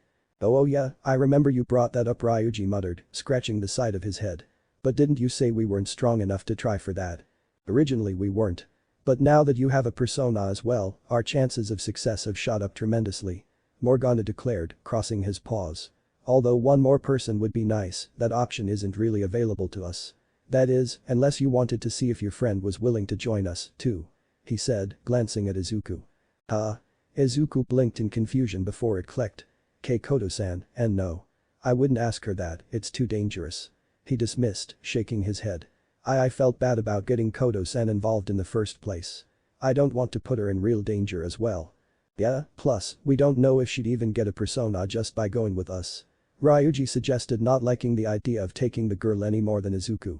But then again, what's her quirk? She might be able to fend for herself without one. Her quirk? Izuku blinked before scratching his head. Well, it's true that her quirk could be considered a hero class, but… Wait, hero class, are you serious? Ryuji blinked in shock, causing Morgana to raise a furry brow in curiosity. What does it mean to have a hero class quirk? He asked, Ryuji turning to him quickly. That means she's got something super amazing like Endeavor or something. Looking up in thought, Ryuji held a finger up. Oh, dude, I remember that she's always wearing gloves, too. Does she got some sort of death touch maybe? Or maybe like… Our Ryuji-senpai, we're not asking Kodo-san to go with us. Izuku cut him off, shaking his head furiously. I don't want to risk her getting hurt, even if she is really strong. Ryuji opened his mouth to argue but bit his tongue, deciding that Izuku was most likely right. He wouldn't feel good if they did somehow get Makoto to agree to come along and ended up getting hurt. Yeah, I guess you're right, sorry. Well, regardless, with the three of us, I think we'll be fine so long as we're careful. Morgana reassured, deciding to get back on topic. As I was saying, making changes to the castle would alter Kamoshida. Well, when I say changes, I mean completely erase the castle from the cognitive world. Wait, erase the castle? Ryuji blanched in shock. How the hell would we do that? If you would shut up and let me finish, I'll tell you. Morgana sighed, glancing at Izuku who seemed similarly stunned. Do you remember what the castle represents? Why yes, his way of seeing the school and his distorted desires, Izuku mumbled to himself, trailing off as a light bulb clicked on above his head. And if the castle that represents those desires is removed, then so will the desires in his heart, he said quietly, putting the pieces together. Precisely. Nice job putting all that together. Morgana chuckled with a pleased nod. Wait, so what does that mean? Ryuji blurted out, still confused. Does that mean he'll be a better person? That's very likely. Considering that the desires he has would completely disappear along with the castle, you can be sure that it would have that effect on the Kamoshida of the real world. Morgana explained further for him. Wow, really? Ryuji hummed before looking to the side in thought. But wait, is that really getting back at him for what he's been doing? Think of it this way, Ryuji-senpai. Izuku spoke up again, looking up at Ryuji in thought. If Kamoshida-sensei's desires are removed, then it would just leave him as a man who had done a lot of terrible things, and they'll weigh on his heart. His heart wouldn't be able to bear the weight of those sins and would force him to confess to the crimes himself. Morgana finished for Izuku, sounding quite proud of the statement. And once that palace is gone, there will be no trace of what we did and no evidence of our involvement. Are you for real? That's amazing. Ryuji grinned like an idiot, quickly turning to Izuku. Dude, you know what that means, we'll be able to get him without any sort of backlash on what we do. Despite Ryuji's excitement, Izuku's expression was crestfallen, eyes directed at the ground as he held his chin in thought. What's wrong? Is it really okay to change his heart like that, though? Izuku muttered, glancing at Ryuji from the side. I mean, I know it would be putting a stop to his crimes, but would it really be okay for us to go that far? Dude, it would mean putting an end to the abuse. All the people he's hurting would be free of him. What more could you ask for? Ryuji suggested, resting a hand on his hip. It's not that I want to help everyone he's hurting, but Izuku bit his bottom lip, eyes shaded by his hair. Changing his heart, it sounds like we'll be brainwashing him, and I don't know if that's right. It's not what a hero would do. In a way, it really is brainwashing. Morgana confirmed with a nod, his words causing Ryuji to blink. But this begs the question. Are you willing to do what it takes to make sure those kids are freed from him? Or are you willing to let what he does go on because you're not sure if it's right or not? Plus, think of it this way. It's not like we're killing him by doing this. Ryuji reasoned with a hopeful grin, turning to look at Morgana. There's no chance of that happening, right? Morgana didn't answer immediately, his eyes trailing to the side. Well, that was going to be the next thing I mention. Wait, what? Ryuji blanched again, Izuku's eyes becoming alert as he raised his head to look at the cat. Quiet and let me finish. Morgana admonished before sighing. Look, we're essentially erasing someone's desires by doing this. But desires are linked with everything we need to survive. The desire to sleep, eat, fall in love, those sort of things. All are linked to desires. When all of that is erased, it can lead to someone shutting down entirely. It may even lead to death if not given the proper care. What? They could die, Ryuji shouted again in shock. Izuku was stunned into silence, his eyes widening as he paled at the thought. Would his death be our fault if we did it? Ryuji asked, glancing at Izuku. The green-haired teen looked terribly shaken, gulping as he visibly trembled. Isn't that a risk you're willing to take? Aren't you both determined enough to make that choice? Morgana asked with narrowed eyes, looking confident in his words. Plus, it's not like it's for sure that they would die. It just runs the risk of it. No. Izuku spoke up finally, his voice slightly rigid as both Morgana and Ryuji turned their attention back to him. And no, I'm not willing to risk his life to stop him. It would make us no better than him, no better than villains if we went that far. Izuku snapped out, his eyes filled with furious tears. I want to stop him with all my heart, but if I caused his death trying to do that, then how could I ever look at myself again? He shouted, grinding his teeth in frustration. Izuku, Ryuji muttered, frowning in sympathy. Speaking honestly, he felt somewhat the same. He hated Kamoshida, probably more than anyone else did, but to kill him. Even he wouldn't feel good about going so far. We'll stop him another way, Izuku continued, sniffling as he reached up with his arm and wiped away the snot and tears. I won't kill him just to stop him. It was silent between the three after that. Morgana wanted to continue arguing his case, but decided against it. He could see what kind of heart that Izuku had, gentle and caring. It was unfair to put that kind of pressure on such a good person. To make them decide to risk killing their enemy even though it goes against everything they believe in. Still, it did dishearten Morgana a bit. Why yeah, I'm with Izuku on this, Ryuji relented, the green-haired teen slowly looking up at the faux blonde. We'll find another way to take him down. Killing Kamoshida wouldn't sit right with me, either. Like I said, it only runs the chance of happening. Morgana breathed in frustration, now a bit remiss that his idea was suddenly being shot down by both teens. It's not a clear-cut thing. Even if it isn't, it's not worth it. Izuku shook his head, looking away from the cat. I won't be a villain just because I can't be a hero.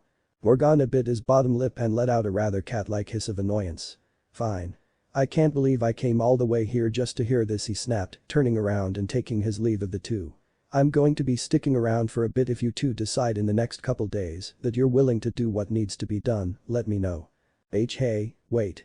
Ryuji called out, only for Morgana to run down the stairs before they could stop him. Ryuji bit his bottom lip and sighed, shaking his head. How the hell does he expect us to contact him? Well, I guess that's that. I mean, I wouldn't mind the change of heart thing so much, but killing him. The change of heart was difficult enough to look at from a moral standpoint, Izuku admitted quietly, shaking his head. But to kill him would be too far. The Ryuji agreed, letting out a sigh of defeat. Listen, we haven't completely lost yet. Najima-senpai said she'll be checking in with the principal. And tomorrow, I'm gonna take a crack at Takamaki again and her friend, Suzui. Izuku blinked, the name immediately catching his attention. Suzui-senpai. How is she? You know her? Ryuji asked with a bit of surprise. And not really, we only just met in the hall. Izuku admitted, scratching the back of his head. But she was really nice to me, even tried to make me feel better about the rumors going around. Yeah, Suzui's always been a nice girl. Ryuji nodded, stuffing his hands into his pockets. I've known her as long as Takamaki. But apparently now there's a rumor going around about her and Kamoshida now. I know I haven't seen much of 'em lately, but I don't believe for a second that bastard is either of their types, you know. Yeah, I see what you mean. Izuku nodded slowly, hoping that the kind girl from before wasn't completely mixed up in all of this like the other students. Then we should talk to them both soon as possible. Takamaki-senpai might be more open with us if we try again. Sounds like a plan. Not that we had many other options. Ryuji said, giving a weak laugh in response before pulling his bag tighter against his shoulder. Well, I'm gonna head out. I have to pick up some groceries for my mom on the way home. Not much else we can do here, anyway. Oh okay, I'll head out with you, at least with little else to discuss. The two left the school, their walk together relatively silent. Izuku knew that their options were limited. That the easiest out of all of this would likely be the change of heart. But to go that far and possibly kill Kamoshida. That was a dangerous line to cross. It wasn't unheard of for heroes to kill in times of necessity, but was this really the only option left to them? Izuku just hoped he wouldn't become that desperate. Izuku had bid his goodbye to Ryuji, departing from the faux blonde at the convenience store. Hoping to distract himself from the previous discussion, Izuku busied away at his phone, looking up any local hero stories that might have happened during the day. It was the best he could do at this point, hoping to put his mind at ease over everything he had heard. Mount Lady makes her television debut. Endeavor makes questionable moves in stopping robbers. Illegal quirk user and self-proclaimed idol pop step escapes authorities again. Izuku mumbled to himself, going through the article titles in hopes of finding something that would catch his eye. Releasing a sigh, Izuku stuffed his phone back into his pocket. It's no use, I'm just not in the mood, he muttered, walking down the stairs that led to his train's gate. I already told you no. I'm not feeling up to it, okay. Izuku blinked as he heard a familiar voice shout, glancing sideways and blinking to see Anne Takamaki standing a few meters away, phone to her head as she stomped her foot in frustration. Wait, what? That's not what you said. You promised that and you call yourself a teacher, the volume of her voice raised, enough to make Izuku almost flinch back. He knew he shouldn't be listening in, but the moment he heard the teacher, it was easy to guess who Anne was talking to. You can't bring her into this. Shiho hasn't, Anne complained, only to be cut off again as the line went dead. Tears threatened at the edge of her eyes, the blonde biting her bottom lip as she crouched and smothered her face in her arms. No, Shiho.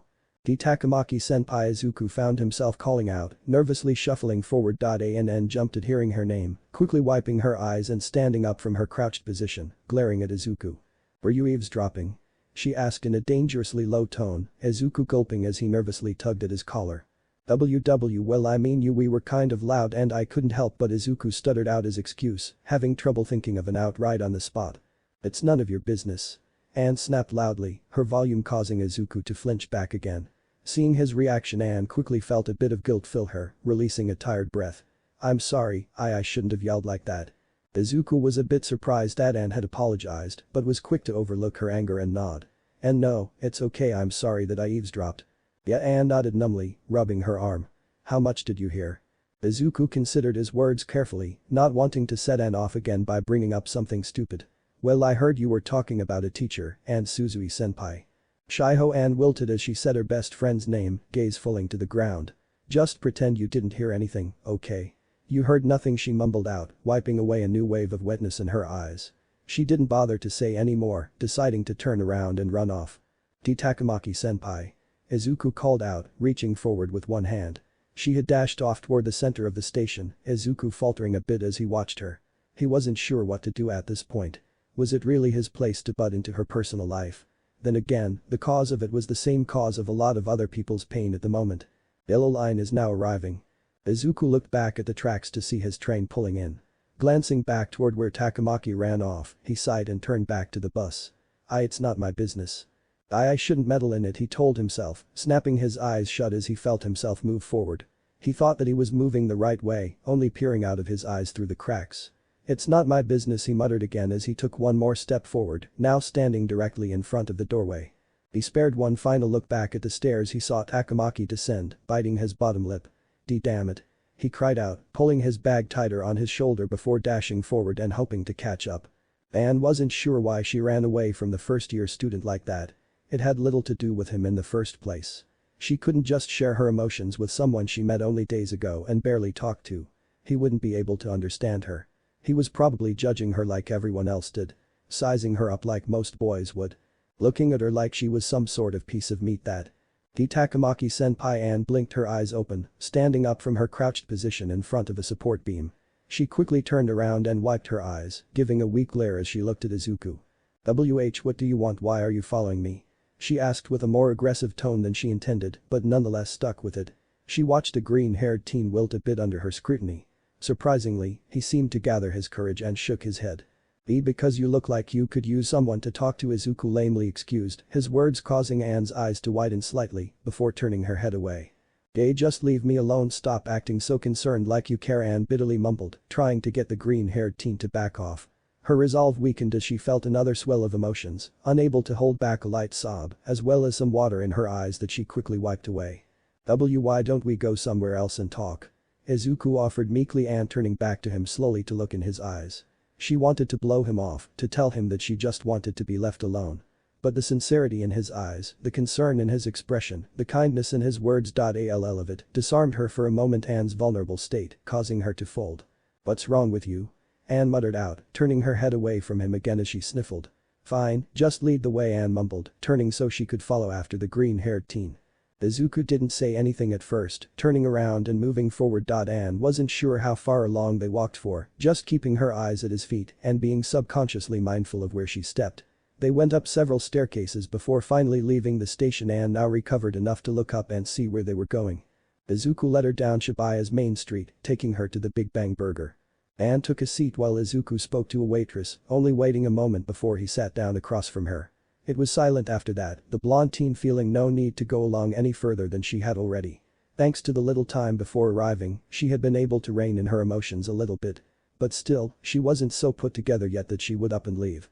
Midoriya had shown her quite a bit of concern, after all. Takamaki-senpai, are you? Izuku finally spoke up after letting the silence linger. Anne shifted her eyes to look at him, crossing her legs. I have nothing to say, it was just an argument. Anne answered shortly. Izuku only watched her with a sympathetic eye, giving a nod of acceptance. She could at least appreciate the fact that he wasn't going to press the issue. Here are your drinks. A server announced, bringing 2 cups of ice water to their table and setting them down. Anne needed something to distract her, reaching forward and messing around with the straw of her cup. She then brought it up to her mouth and absent-mindedly bit down on the straw, immediately cutting off the top piece. Anne blinked for a moment before her cheeks became a bit rosy with embarrassment, looking up at Izuku who stared with wide eyes in shock. Sorry about that. Anne cleared her throat and waved over her waiter. Excuse me, but do you guys have any metal straws? The waitress blinked for a moment before giggling. Let me guess. Your quirk? Why yeah. Anne admitted quietly, scratching the back of her head. No problem. I'll bring it out for you. The waitress nodded, turning around and taking her leave. Anne sighed before looking at Izuku, the green-haired teen, quickly trying to look like he wasn't staring. My quirk is pretty dumb. My teeth are all basically like razors and I can chew through almost anything. Anne explained, opening her mouth slightly so he could see her teeth. From a distance, they looked like everyday white teeth. Leaning forward though, Anne knew people could see the small outlines around each tooth that looked like a blade. My tongue is pretty tough too since it can basically ignore the blades like nothing, but apparently it's not made of any metal, I guess. Still though, it can be a pretty big pain when I'm trying to eat more delicate food. I see, that's pretty amazing, Izuku admitted, holding his chin in thought. Have you tested what exactly they can and can't cut through? Well, to be honest, if I try hard enough I can actually bite through metal too. Anne explained, smiling a bit as she allowed the topic to distract her. But it's a lot easier to notice if I'm starting to bite through metal than it is plastic. She chuckled a bit, allowing herself a small, reminiscent memory of when she first tested out her strange quirk. She was no older than 5 when she first developed it and began chewing on many things just to see how it would work. Of course, it's no big hero quirk. It has its uses like when I'm pigging out, but that's about it. And no, I think it's a great quirk. Izuku shook his head, offering a small smile. Though, I can see why it might be inconvenient. Have you ever eaten a fork? Anne asked, a small knowing smirk on her lips as she watched Izuku nervously laugh. Only about 4 times. My parents got really pissed when I did it at a nice restaurant once. But don't ask about chopsticks. To my shame, I've tried to not keep count of how many I've chewed through those. She explained, the memory bringing a small laugh out of her, one that Izuku joined in on. Anne liked this. A small moment where she was able to think about something other than Kamoshida or the troubles that came with him. Even at school it was the dominant thought going through her head. But thanks to a little bite of her straw, the two of them were able to talk about something far less troubling. She might not be sure what Izuku was after by doing this, but she nonetheless appreciated it. And that was why she decided to be honest. What you said before. About how I don't like being anywhere near Kamoshida. Anne spoke again, her tone more solemn now. You were right, I don't like being near him. In fact, I hate him. Anne only gave a small glance of Izuku's way to see his reaction. He was silent, but his eyes were wide, obviously paying close attention. She saw this as a sign to continue. People think that we're dating, that I've even slept with him, but that's completely wrong. Anne muttered out, reaching forward and grabbing a napkin on the table. I've only been giving him the light of day because of Shiho, my best friend. But now tears started to build up in her eyes again, the very idea of it making her sick to her stomach. Kamoshida, he told me to go over to his place today, you know what that means. Anne shuddered at just the idea of becoming so intimate with a perverted teacher, gripping the napkin in frustration. I don't want anything to do with him. But I can't ruin Shiho's chance. She began to weep again, biting her bottom lip. So please tell me, what am I supposed to do? Anne pleaded, her emotions spilling forth as she poured her heart out to Izuku, watching as the green-haired teen bit his own bottom lip, sweat starting to trail down his head. It looked like he wanted to say something, anything that would help Anne feel better. But Anne knew that it was unlikely he had a real answer for her. I'm sorry, I didn't mean to put that pressure on your shoulders. Anne apologized, sniffling as she wiped away her tears again and gave him a small but thankful smile. Geez, we have one little talk about quirks and you get me to pour my heart out. You even listened to everything I had to say, even after I treated you poorly. Izuku forced a weak smile, trying to seem somewhat positive for Anne. And maybe it's because we're both treated like outcasts. He suggested with a shrug, his eyes falling to the table. I've only been at the school for a few days, but everyone looks at me like a criminal. Yeah, you might be right about that. Anne nodded slowly in agreement, giving her own comforting smile. But hey. If it makes you feel better, there's no way I can see you being as bad as all that. If anything, you're almost the opposite of what I expected after hearing the rumors. Why yeah, I've gotten that a few times. Izuku chuckled sheepishly, Anne letting a small laugh escape her lips. Her thoughts quickly went back to their original topic, her smile fading back into a frown. I wish there was another way I could help Shiho. That I could just make Kamoshida change his mind and forget about me. Anne murmured to herself, not taking notice of the small flinch she elicited out of Izuku as she spoke. Hey, you wouldn't happen to have an awesome quirk that changes people's minds, would you? Anne humorlessly chuckled. Anne watched him blink for a moment in shock before he turned his head away in shame and gulped. And no, sorry, Izuku muttered, the blonde teen feeling a bit of regret in posing such a question. Hey, it was just a joke. Don't worry about it. Anne said, hoping to make him feel better. That'd be too convenient anyway, but hey. Thanks for listening. It actually did make me feel a bit better. She spoke honestly, feeling a bit of weight lifted from her shoulders now that she had vented. Izuku looked back up at her and gave another forced smile, nodding in acceptance. I'm glad I could help you, even if only a little. Yeah. It was pretty nice to let it all out. Anne returned the smile, though hers was more genuine. The blonde stood from her seat and grabbed her cup as she slung her bag over her shoulder. I'm going to head home. I'm not going to give Kamoshida what he wants. I'll think of another way to persuade him. Oh, okay then. Izuku nodded, remaining in his seat as she walked past his chair. And hey. Don't tell anyone about what I said, okay? Ain reminded him, feeling the need to make sure that he knew it was a private matter. Izuku quickly nodded, which was enough for An. Good, she trailed off before realizing something, turning back to Izuku. Hey, I guess we never formally introduced ourselves, huh? I'm An Takamaki, which I'm sure you knew by now. Oh, Izuku Midoriya. It's nice to meet you, Izuku stuttered out, offering a polite bow. Same here. It was nice talking to you, Midoriya. Anne gave him a small smile before turning around and finally taking her leave. Ann wasn't sure what exactly came from this talk. Whether they would be friends from now on or just passing acquaintances due to a mutual understanding of one another. Either way, she was glad that Izuku decided to meddle. Izuku half expected to be called to the Velvet Room in his previous night of sleep. He almost wished for it, in truth. He doubted that Igor or the twins would give him anything more than vague riddles about his fate, but he wanted to talk to somebody about his situation. But he hadn't been. He had texted Ryuji the previous night, but the faux blonde couldn't offer anything more in terms of decision. Originally, Izuku wouldn't doubt his decision to reject Morgana's offer. Going so far as possibly killing Kamoshida to stop him wasn't something a hero would do. Even the change of heart was a questionable act. To erase his distorted desires and leave him void of such feelings unethical. But at least it would have left him alive and the students no longer under his foot. But Izuku's resolve was shaking again. After hearing Ann out the previous day, he was reminded just how much people were suffering because of Kamoshida. The physical damage, the emotional damage, all because of Kamoshida and his desire to be king of the school. Ryuji suffered from it and still suffered from it. How many more people had to be hurt because of Kamoshida?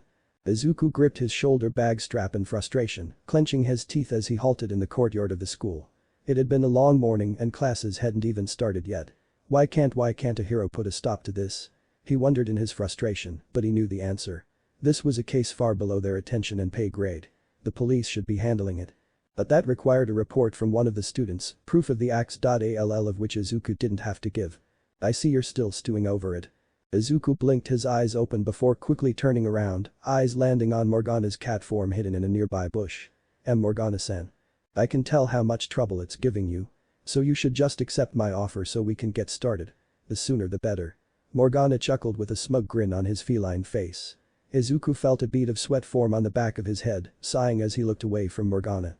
There has to be another way, Izuku muttered, though his answer wasn't very confident. Really? Because from the sound of it, neither you or Ryuji have a way out of this. You're smart too. I'm sure if there was another way to handle this, you would have thought one up. Morgana pointed out, his words causing Izuku to flinch. The cat jumped out of the bushes, seating himself on the ground. You only have one option left. And besides, his death would only result if we act carelessly. If we play our cards right, we. Morgana-san. You're out in the open. Izuku quickly reminded him, kneeling in front of the cat to make sure he was hidden from unwanted eyes. Ugh, open your bag then. As long as you keep a hole open for me, I should be fine inside. My bag be, but I can't just carry you around school like Izuku tried to reason before hearing nearby footsteps. Hey, did you hear a cat around here? A teacher called out, the green-haired teen tensing up, but thankful the question wasn't directed at him. There was a rumor going around that one was on campus yesterday. Doesn't look like you have much choice. Come on. Morgana urged.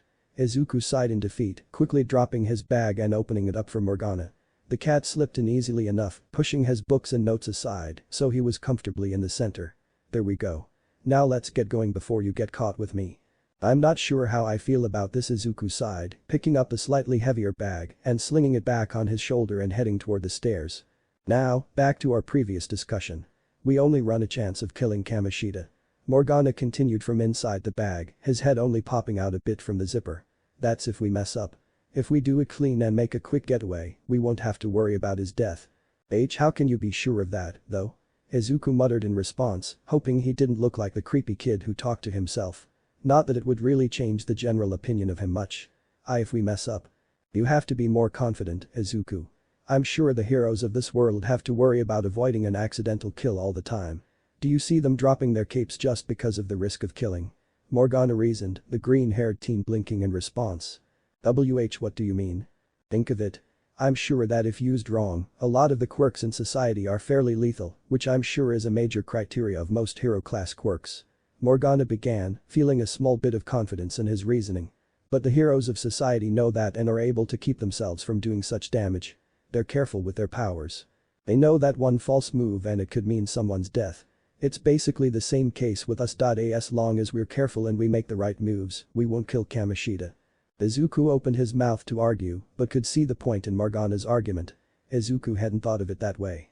The use of the metaverse and the erasure of desires were much like the use of one's quirk. If used correctly, it could do a lot of good. Despite the risk that comes along with it. But is changing his heart really okay? Izuku asked again, looking back at the cat with unsure eyes. Are his distorted desires more important than the suffering of the students he's torturing? Morgana countered with a furrowed brow. Izuku knew the immediate answer to that, but couldn't say it for himself.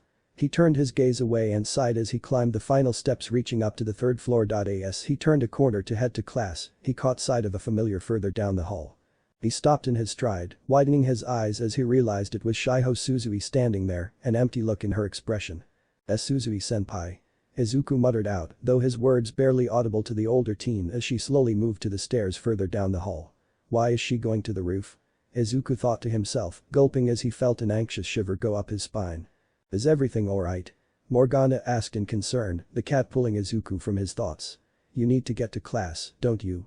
The first bell of the day rang above, Izuku blinking as he cast his gaze back at his classroom just a few meters down the hall. He turned back to where he saw Suzui ascend up the stairs, gripping his bag in fear. Normally he would be a little suspicious, but not afraid. It was Suzui's expression though that put a lingering sense of dread in him. Like she had completely given up. Like she was calling for help and no one was answering. Izuku wasn't sure when he decided to, but his legs pushed him forward, heading for the stairs wordlessly. Hey, where are you going? Morgana asked, but Izuku didn't answer. He had to confirm it for himself. It could be nothing and his fear was unwarranted. Izuku hoped to all that was holy that such was the case. As he made his way up the stairs though, he felt the terror only grow in the pit of his stomach with every step. Hey, the door is open. Morgana pointed out, his own voice filled with confusion. He wasn't sure what Izuku was doing, but it seemed that he was now sharing a bit of the fear Izuku was feeling. Izuku took slow steps up the stairs, trying to be quiet enough so that he wouldn't be heard by anyone on the roof. Izuku wasn't sure why he decided to do that, but didn't question it for very long. Once the dim light of the cloudy day shined in his face, Izuku could finally see the whole rooftop thanks to the open door. In an instant, Izuku's blood ran cold. His eyes became white as plates and his skin paled white as snow. His breath became ragged and his voice was caught in his throat. Ahead of him, Izuku could see Suzui. She was currently climbing over the fence that gated the outer rim of the roof, landing with a thud on the edge. And no way is she. Morgana mumbled out, the cat equally shaken as he realized what was going on. Morgana-san, Izuku mumbled out, slowly placing his bag on the ground so that the cat could jump out. Jiko. Go get Ryuji-senpai. He's on the second floor. Class 2E. Oh okay. You just be careful, got it, Morgana told the green-haired teen, not wasting another moment as he dashed down the stairs. Izuku was now left with Suzui, alone. He had to think fast. What are my best options right now? I could sprint forward and try to reach out and grab her, pull her against the fence. But I would still have to convince her to climb back over on her own. Maybe I could hold her in place until Ryuji-senpai gets here to help me hoist her over. No, I have to be careful in doing that. If I surprise her by accident I might end up causing her to trip. Not to mention the holes in the fence are narrow, so I might not be able to stick my arms through so easily. What do I do? What do I do? Izuku couldn't bear waiting much longer, quickly dashing up the remaining stairs. Suzui-senpai. He called out, his voice causing the brunette to snap her head back and look at him. Midoriya-san. Suzui muttered, staring at him in confusion. The moment he took a step further, she took a step closer to the edge. Saint, stay away. Izuku immediately stopped, not wanting to test the threat in any way. Suzui-senpai, don't do this. He called out, his eyes filling with desperate tears. There was nothing he could do from where he was. He had no quirk to help him reach out. His persona was unable to help him here. It was just him and Shiho. What are you doing up here? Suzui asked, her voice cracked from stress as tears started to stream down her face. Just let me go. Please, Suzui-senpai. You don't have to do this. Izuku cried out, daring to take a single step forward. Shiho hesitated, thankfully not making a move toward the edge again, but lingering close enough that Izuku was still completely shaken. You don't understand. Shiho exclaimed, her hand gripping on the fence in desperation as she leaned her head against the twisted metal. I just can't take it. I wanted to stop. Izuku knew immediately. He had lied to himself, hoping that Kamoshida hadn't gone so far, even against women. It was a sad lie to help get him through the night. It's the abuse, right? that Kamoshida is doing to the students? To you? Izuku asked, his voice gentle albeit shaky as he spoke. Shiho's eyes opened when he said that, shifting her head so that she was looking at him, her eyes looking tired and defeated. So you know what he's done. What did he did? And not all of it but enough, Izuku explained, offering a reassuring smile in hopes to make her feel safer. Despite his tears and the trembling of his body, he smiled. He smiled like All Might would if he were here. And we're going to take him down. Me, Ryuji-senpai, we're going to make sure he doesn't hurt anyone else. A small spring of hope seemed to fill Shiho's eyes, the brunette looking into his eyes, pleading that he was telling the truth. Izuku saw hope in that moment. But that hope quickly dwindled. Dark thoughts raced through her mind again, Shiho's eyes losing that light of hope almost as fast as it appeared. It doesn't matter what you do, Shiho mumbled, leaning her head back against the fence. Volleyball is all I'm good at. With that gone, then what's the point? Even if you take Kamoshida down, what does it matter? Izuku felt sweat beginning to pour down his face again. He was losing her. Izuku had to bring her back from the brink. He had to figure out a way to put her at ease. No, that's not true. Why, you don't need Kamoshida, you don't need him to keep playing. Even if I were to speak up against him, it won't change anything, Shiho muttered again, slowly pushing off the fence and taking a step back from it. Izuku nearly ran forward at that, but restrained himself. It will. Why, you just have to tell them about the abuse, tell them about everything and he'll be done. Izuku urged, at least taking another step forward. He was about 3 meters back from the fence. Even if he were to sprint forward though, the fence holes were too narrow. He'd likely have to struggle to get his arms through. By that time. Everything. Shiho repeated, her eyes looking back up at Izuku. The void that Izuku saw in her eyes caused him to gulp, like he was staring at a doll. If I did that, then everyone would know. Would know that yesterday, he touched me. Everywhere. Izuku froze at that, his face becoming paler and the smile of confidence he wore failing when he heard that. And no, he touched you, he went that far. He mumbled out, his body swirling with emotions. Anger. Guilt. Hate. Grief. Disgust. While he was struggling with what had to be done to stop Kamoshida, Shiho had been at his mercy. Suffered more than he could have imagined. More than he wanted to imagine, at least. Shiho let out a mirthless laugh, causing Izuku to shake the emotions away for the moment. You see? Even you look at me with those eyes of disgust. They would all look at me the same way. I guess it's another thing I won't have to deal with, right? And no. Suzui-senpai, I'm not. Izuku tried to argue, but his breath hitched as she turned around, facing the rest of the school. It was all or nothing. Izuku couldn't wait any longer. He had to try. Goodbye, Midoriya-san, tell Ann I'm sorry. Suzui-senpai. Ryuji ignored the throbbing of his leg as he sprinted down the hallway toward the stairs. Morgana had gotten his attention during class, thankfully, and he was able to convince the teacher to let him go to the bathroom. It was a good thing he got a head start when he did, as it wasn't long after Morgana pulled him out that the rest of the school was becoming aware of Suzui's current state. Quick, up the stairs. We don't know how long Izuku can stall her. Morgana urged, the feline running alongside him. Damn it, I can't believe what the hell did he do to her, Ryuji cried out in anger, spinning on the balls of his feet and dashing up the steps.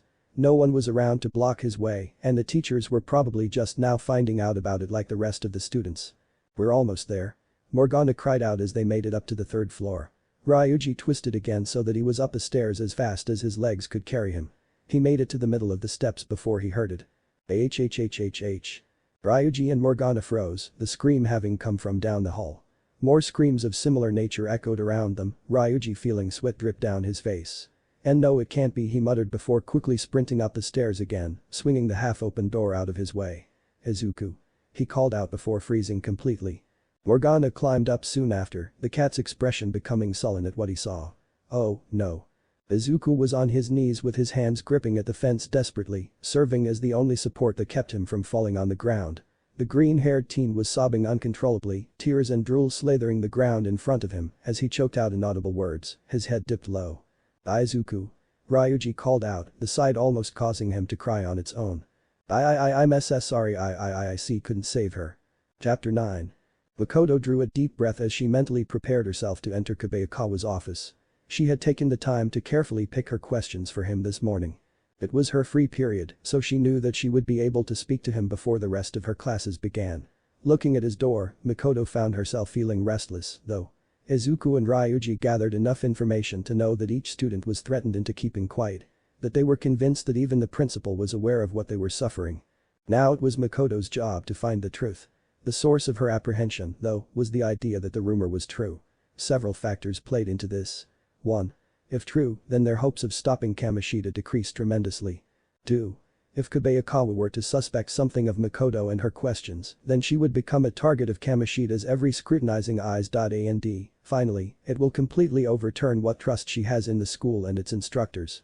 Makoto only hesitated for a moment longer before straightening her shoulders and knocking on the door. Please don't let it be true. Come in.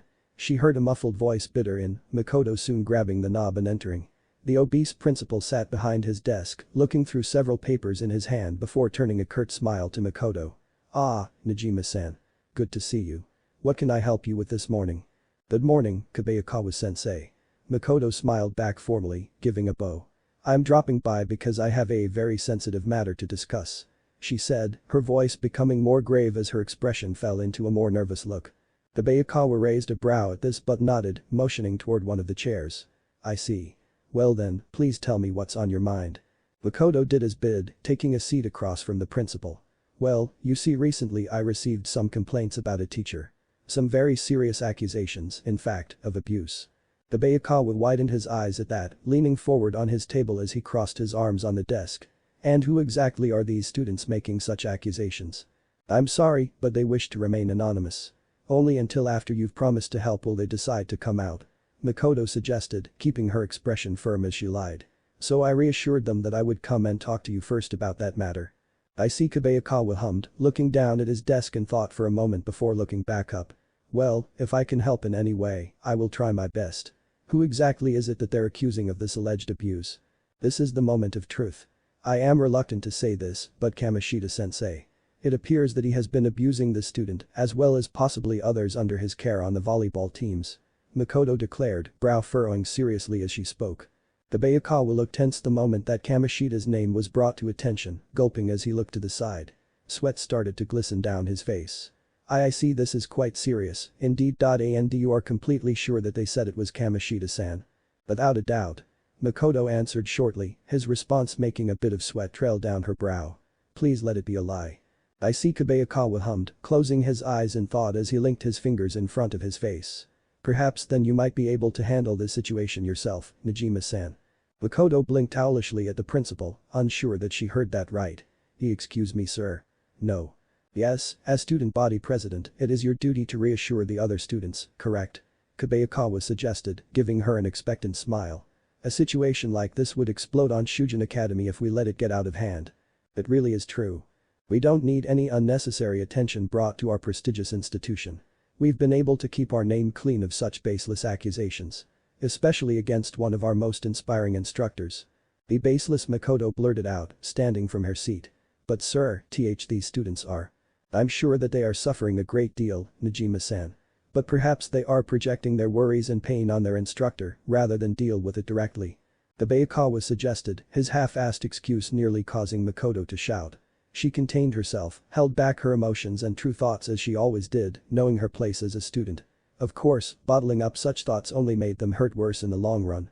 But sir, if what they're saying is true, then Kamoshida-san is an important part of this academy. Thanks to his hard work and dedication to the volleyball team, Shujin Academy has gained quite a bit of notoriety. Being that our academy does not rely on hero training courses, we need all the positive attention that the school can get. Kobayakawa quickly cut her off, his expression hardening now. I highly doubt that an instructor of his caliber would be capable of such atrocities. But Sir, Makoto muttered, biting her bottom lip as she realized how futile her struggle against the principal's words were. I will hear no more of this, Najima-san. As student council president, I expect that you will be able to handle the situation. Kobayakawa dismissed, turning back to a stack of papers on his desk. Now, if that is all, I must return to my work. Do your best to reassure the student, Najima-san, but make sure they aren't putting the blame on the wrong people. This is truly terrible. Makoto gripped her gloved hand in anger, unable to unleash her emotions. Forced to keep it to herself, just like always. She had her future to think of. She couldn't ruin that by flying off the rails. That's what she told herself in her most emotional moments. It was the only thing that kept her from reaching across the table right now and smashing Kobayakawa's face in the table. But she knew that wouldn't help. She knew it was all for nothing. Stiffly bowing, Makoto quietly turned around and headed for the door, opening it and closing it gently behind her. The brunette third year held a hand to her face, grinding her teeth in frustration. What is left for us to do? Hey, what's going on out there? Makoto looked up when she heard one of the staff shout, raising a brow at the sudden commotion. Looking at the open door leading to the hall, she could see a large gathering of students. It was obviously past the start of first period, so what were they all doing out of class? Oh my god, she's gonna jump. A student cried out, Makoto's eyes widening in shock. She dashed for the door, running up to the closest window and ignoring the other students. Searching around, her eyes landed on the lone figure standing on the edge of the terrace, though it looked as she was facing back, almost as if reconsidering her position. Oh my god, Makoto muttered, reaching a hand up toward the window before looking around. Everyone, please remain calm. Is there anyone here with a quirk that can extend to that distance, perhaps anyone with flight capabilities, she called out, looking around in a panic. She didn't have time to dwell on who or why right now, someone had to. She's jumping. Makoto snapped her head back and felt dread fill her, watching as the girl finally walked off the edge. Screams echoed through the halls, filling her ears with the same amount of despair that she felt in her heart. Students were quick to look down and focus their attention on the ground, trying to find the spot where she fell. Makoto covered her mouth as she held back a cry, unable to accept what she had just seen. Her eyes lingered on the roof, trembling with fear of seeing what was left on the ground. But it was then that she saw it. Someone leaning on the fence, their fingers wrapped around the fence and gripping the metal desperately. Someone tried to stop her. Looking around, Makoto realized that no one else saw this, all focused on scrambling to the first floor for a view of the girl. Looking back up, Makoto knew that nobody could have known so quickly what had transpired. Whoever was up there had to have some prior knowledge. Running down the hall, Makoto hoped she could reach whoever it was before they disappeared. My Hero Academia asked. Anguish of the quirkless. Suzui's fall had played out in so many different ways in Izuku's mind. He had done it over and over again. Not to torture himself, intentionally at least. He wanted to know when it all went wrong. When did he screw up? He wanted to know why Suzui jumped. Why he wasn't fast enough, why he was so weak. Why couldn't he save her? He couldn't stop the question of why from repeating in his mind over and over again. Almost as if answering the question would change the entire outcome that played out in front of him. But it wouldn't. Suzui had jumped and Izuku failed to save her. Izuku didn't react when Ryuji wrapped an arm around him, supporting the green-haired teen as they walked through the school and headed to the ground floor to confirm the likely result. The masses of student ramblings echoing through the hall were nothing but white noise to him, now. He didn't want to see what happened to Suzui. He didn't want to know exactly how deep his failure was. Izuku could barely register the fact that life was still going on after such a tragic moment. But it was and all that was left to do was push on. To see the extent of the damage done this day because of his failure. Hey, dude, we're here. Ryuji announced quietly, though Izuku barely reacted. He gripped the strap of his bag with a trembling hand, biting down on his lower lip. Is she gone? He muttered out, holding back the tears that threatened to spill forth again, even after nearly drying them out only moments ago. I can't tell. Ryuji admitted, his view blocked by the crowd of teens still standing there, their mutterings indiscernible with the multitude of voices going around. Ryuji sighed, releasing Izuku and making sure he stood on his own before going up to one of the students at random. Yo. Is the girl dead? No, she lived. But parts of her body were twisted pretty badly. The paramedics are getting ready to take her away now. A teen told him, the news brought some relief despite the terrible incident. You hear that, Izuku? Ryuji asked, turning back to the green-haired teen. She's not gone, at least. She made it. Izuku finally looked back up at Ryuji, his eyes already filling back up with mist. Really? Thank goodness at least she is still. Izuku's words trailed off as he struggled to finish. Ryuji bit the inside of his cheek, walking over and wrapping an arm around his shoulders again. It's not your fault what happened, Izuku. She put herself up there. Morgana spoke from his book bag, hoping to reassure the green-haired teen. I should have been able to stop her, Izuku muttered, his hand gripping at his side as he allowed Ryuji to pull him along. I was right there, so close, he muttered, holding both of his trembling hands in front of his face. Hey, what happened to your hands? Ryuji pointed out, causing Morgana to peek out and take a look for himself. The baseline of Izuku's fingers were swollen and red, blood dried from cuts on the jointed parts of his fingers. When Izuku had run at the fence, he had tried desperately to fit his hands through, nearly breaking his own fingers in the process. He likely would have if he kept trying to push through and grab her. But it had been too late, either way. Izuku couldn't admit to the action. It was pointless, after all. He had failed despite the state of his hands. Ryuji seemed to understand it somewhat, not bothering to push the subject as he led Izuku along again. The crowds began to disperse, the students either leaving school for the day or attempting to go back to class. Considering the chain of events, the teachers didn't seem in a rush to stop anyone from leaving. The faux blonde brought Izuku to the vending machines, sitting him down at one of the nearby tables and moving to get them something to drink. Normally, Ryuji would be in a fit of rage, likely to go and try and get details as to why something so terrible occurred. But after seeing Izuku's current state, he decided to wait until the green-haired teen was capable of acting as well. The hell do we do now, though? Hey. Sakamoto-kun. Midori. Izuku registered his nickname being called, raising his head slightly to see Makoto approaching them from down the hall. Hey, Najima-senpai. Ryuji called out, turning to her with a sigh. What's up? I thought I'd check up on you too. What happened was rather dark, Makoto said, looking from Ryuji to Izuku. The moment she saw his eyes, she realized how depressed he looked, her eyes widening in confusion. Midori. Are you okay? Izuku looked away from Makoto, biting his bottom lip as he bit back a sob. He wasn't okay. How could he be? He didn't want to tell Makoto why, though. That meant reliving the experience. Not that the scene hadn't been playing out in his mind over and over again, already. But talking about it, telling her would just hurt him more. He was pretty shaken by what happened. Ryuji covered for him, understanding that Izuku was suffering more than most of the students. Refocusing forward, Ryuji gave a pleading look. Suzui was part of the volleyball team, Najima-senpai. This has to be related to Kamoshida. Please tell me you were able to talk to the principal. Makoto winced at the request, looking away from the two and rubbing her arm. I did, and you guys were right. Kobayakawa is at the least trying to cover for Kamoshida. Izuku wasn't surprised to hear that. At this point, nothing about the teacher could surprise him. Kamoshida had succeeded in making Izuku completely abhor the man. The fact that he was abusing his power in the school was relatively easy to accept for him. Son of a bitch. Ryuji snapped in anger, slamming his fist on the free courtyard table nearby.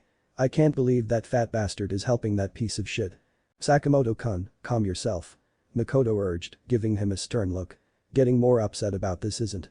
Upset doesn't even begin to describe how I feel. Ryuji exclaimed, turning to the vending machine and gripping the edges. If he was strong enough, he would try to toss the thing through the courtyard. Sadly, the tables and chairs were nailed to the ground. Suzui just tried to kill herself all because of that bastard. Did the abuse have really gotten that severe? Makoto questioned, holding her chin in thought. But then again, to have to deal with it more than a few times. I'm sure it just became too much to bear. It wasn't just the abuse, Izuku muttered, pulling their attention to him as he finally spoke. Shiho's words would forever stick with him. Especially what she had to say about Kamoshida. Unsurprisingly, Izuku felt tears start to fall as he recalled the moment. Kamoshida, he didn't just abuse her yesterday, he touched Suzui-senpai.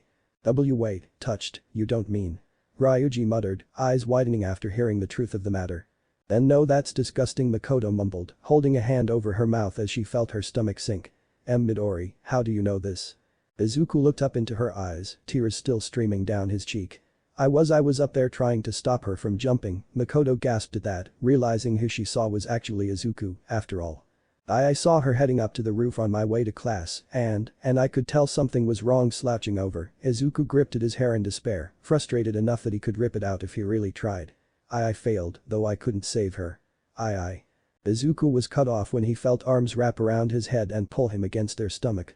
Daring to look up, Makoto stood there with a sympathetic gaze, rubbing his back in comfort. Don't you dare blame yourself for what happened up there. It's not your fault. But I couldn't. There was no way you could have known what was going on in her head, Midori. You did everything you could. Don't make her decide your burden. Makoto cut him off, squeezing him closer as she spoke. Her words were soft, and most usually they would be a comfort. But right now, Izuku didn't feel that way.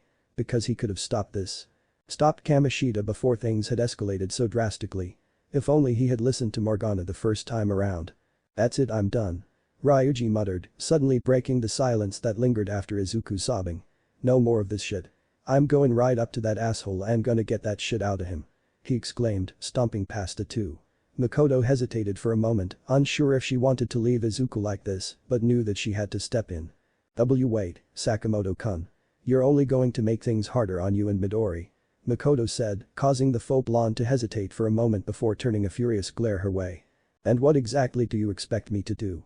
Ryuji snapped, gripping his fist until it was white. You said it yourself. That fat principal ain't gonna help us. We're on our own. So now we have to make that asshole fess up on our own. Do you really think he'd be so dumb as to admit to his crime? Makoto retorted, hoping to make him see reason. You have to think about what you're doing and don't rush in blindly. That asshole is so damn cocky, I just might. Ryuji shot back, teeth grinding in his frustration. And if not, I don't care. I'm not just sitting around and letting that bastard keep getting away with this. I'm not gonna be helpless anymore. He growled, turning his back on Makoto again and marching forward. Watch out for Izuku. Guys had a rough day. I'm gonna go deal with this. Sakamoto-kun. Makoto reached out to stop Ryuji, but bit her bottom lip. She could at least understand all of his frustration. But still, she wasn't sure if she could let him go through with this. Looking back, Makoto wanted to ask Izuku for his help in stopping him, but found that he was now standing up. His body was still trembling, but what Makoto saw was no longer grief. Izuku's fist was gripped tightly at his side, biting the corner of his mouth and sweat trailing down his face. Izuku's grief had been exchanged for rage. Midori. Stay here, Koto-san. You've done enough to help. Izuku declared, turning forward. Makoto quickly reached out, grabbing his arm. Please, don't do this. You're both only going to make this worse on yourselves. Makoto urged, eyes wide in exasperation. Slowly turning back to Makoto, she saw that while his body trembled with fury, his eyes were still beholden to his grief, tears still residing at the edges. I'm not letting him get away with this, I swear.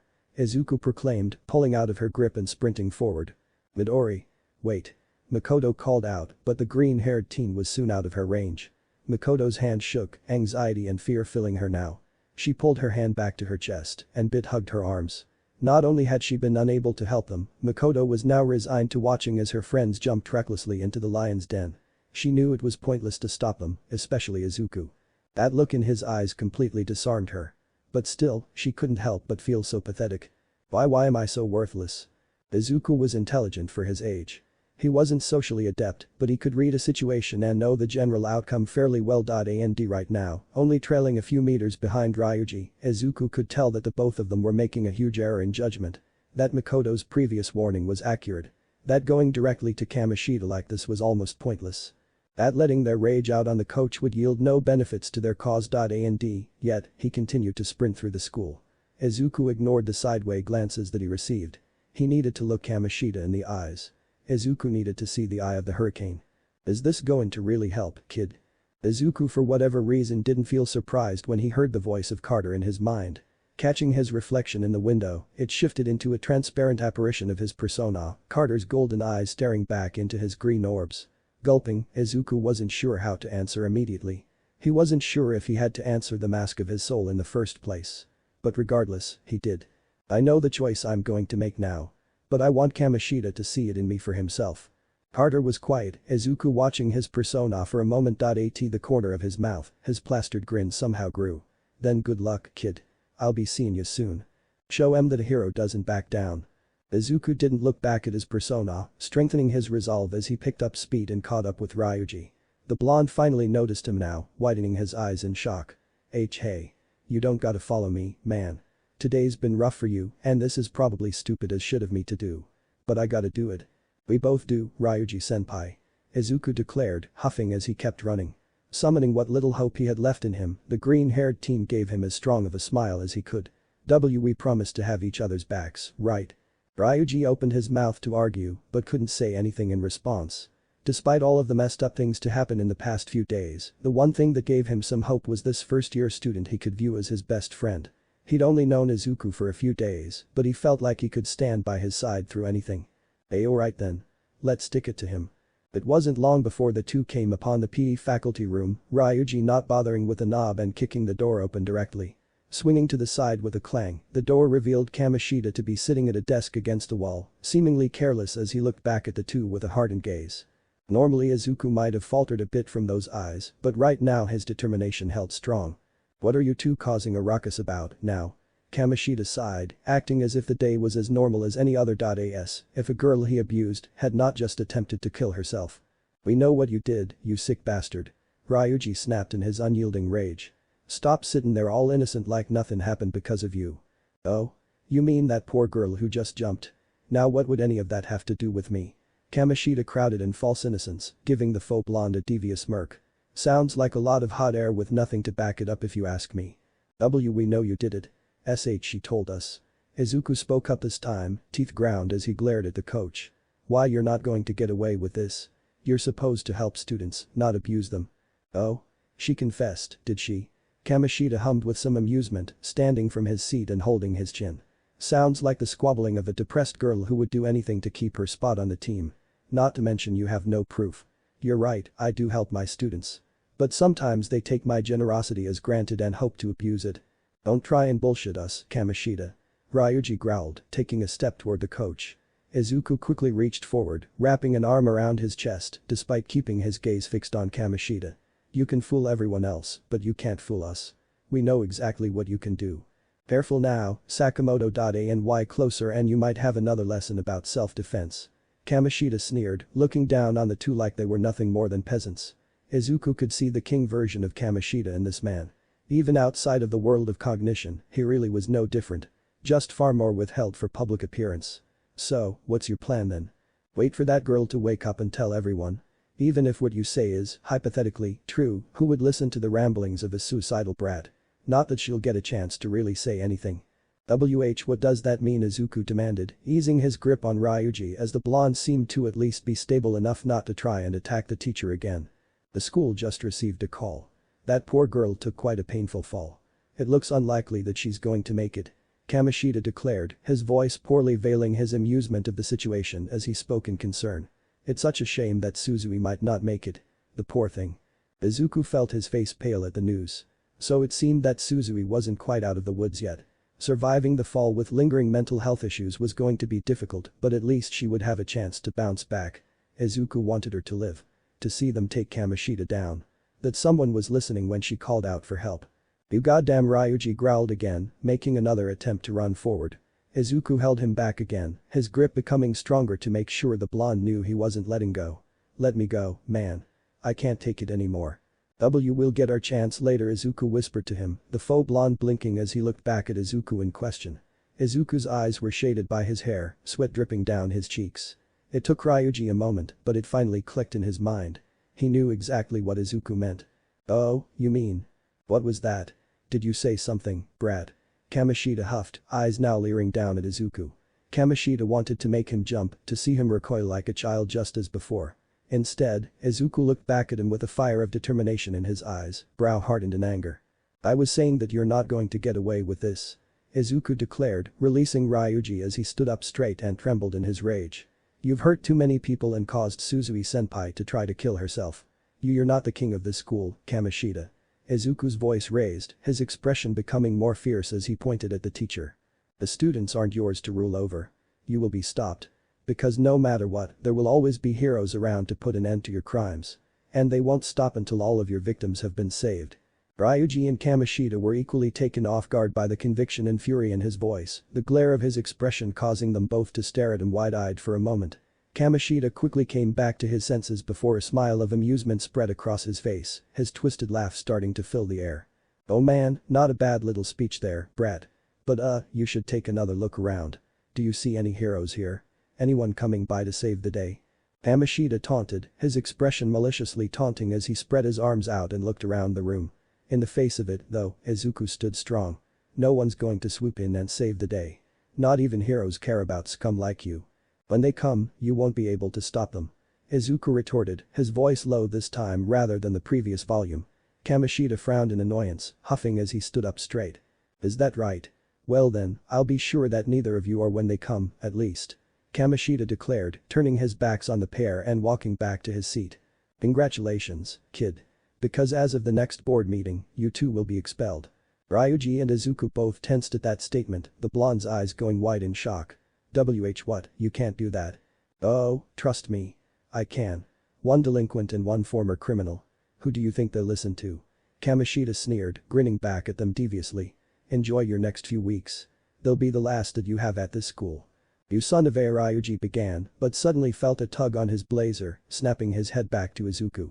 Let's go. We've got our own things to do, Izuku declared, giving him a look to send the message that this was no longer worth the trouble. Ryuji hesitated, wanting to say something more, but decided to go along with Izuku's lead, grumbling as he turned his back on the coach. Izuku spared one last look toward Kamoshida, gripping his fist at his side, before quickly leaving with Ryuji. The two walked out into the hall, making sure to get some distance between them and the door before stopping. So I'm guessing this means you're ready to do this, now? Ryuji asked, turning back to Izuku expectantly. Yes. I can't do nothing about it. Not anymore. Izuku admitted, eyes cast to the ground. Even with the risk I think that it's better than letting all those people suffer. What are you planning to do? Izuku and Ryuji blinked, the two quickly snapping their attention down the hall leading to the gymnasium. Standing there was the plain boy that Izuku remembered from their runaround of witnesses. Mishima. Ryuji muttered before taking a few steps forward. How much did you hear? Enough, the boy admitted, rubbing his arm anxiously as he cast his gaze to the ground. I wanted to talk to Kamoshida about what happened, but I overheard what you guys said. His voice began to tremble, tears threatening at the edge of his eyes. Is it true? Did Kamoshida touch her? Izuku cast his gaze away in reluctance. It wasn't a good idea to spread the details of why throughout the school. It would only make things harder on Shiho if when she came back. What's it to you? Ryuji asked. His voice wasn't threatening or volatile, but genuinely curious. I was asked by Kamoshida yesterday to send her to his office, Mishima said quietly, Ryuji and Izuku widening their eyes in shock. I had no idea that he would do something like that, he mumbled out, reaching up and gripping at his hair in desperation. I'm so sorry. Ryuji's expression softened, the faux blonde releasing a sigh. It's nobody's fault, but Kamoshida. That asshole is gonna get his. Ryuji declared, brow hardening again as he strengthened his resolve. But how? The principal, our parents, no one's going to stick up for us, Mishima sobbed out, sniffling. And he's right, no heroes are coming to save us. Izuku and Ryuji shared a look before sighing, the faux blonde turning back to Mishima. Go back to class, dude. You don't want to get caught out here by that asshole.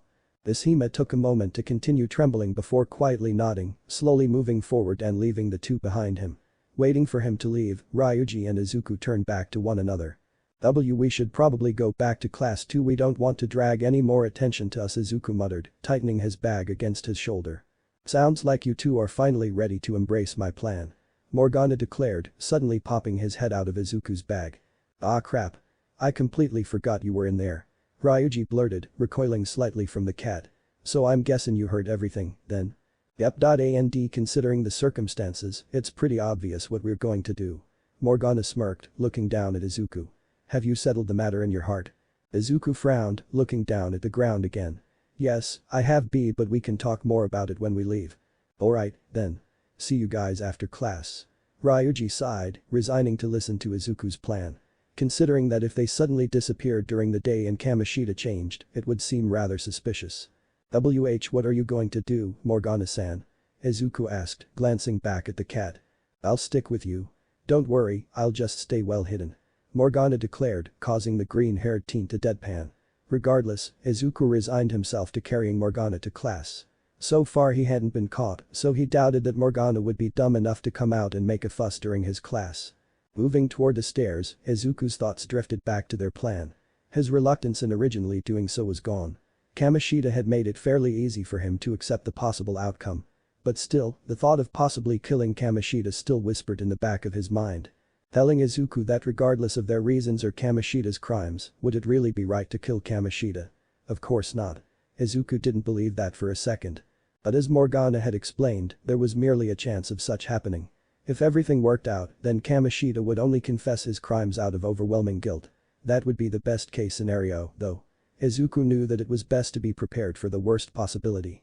Well, the worst would be their failure, obviously, but the worst case scenario should they succeed was his primary fear. Every action has a consequence, Izuku mused to himself, hand tightening on his bag strap. Immediately, the faces of the students in the dungeon crying for help raced through his mind. Almost before his eyes, he could see Suzui's desperation. Shaking his head, Izuku strengthened his resolve again and decided on what he must do. I will save them and avenge those he's hurt, and I will accept the consequences of what may happen. Persona 5 Ost. To another world. Izuku and Ryuji didn't waste any time once the final school bell rang, immediately heading down to the courtyard to meet. Alright, let's not waste any time. Let's hurry up and go. Ryuji urged the two, tapping his foot impatiently. Would we be able to go there from inside the school? Might make it faster to find that asshole and beat the shit out of him. Of course not, idiot. For one, I'm sure somebody would notice you two disappearing in thin air. Morgana huffed, shaking his head. Besides, if we're a little off, we could end up in the middle of a group of enemies. I think I speak for all of us when I say that we don't want that to happen. Why yeah, true, I guess, Ryuji sighed, scratching the top of his head.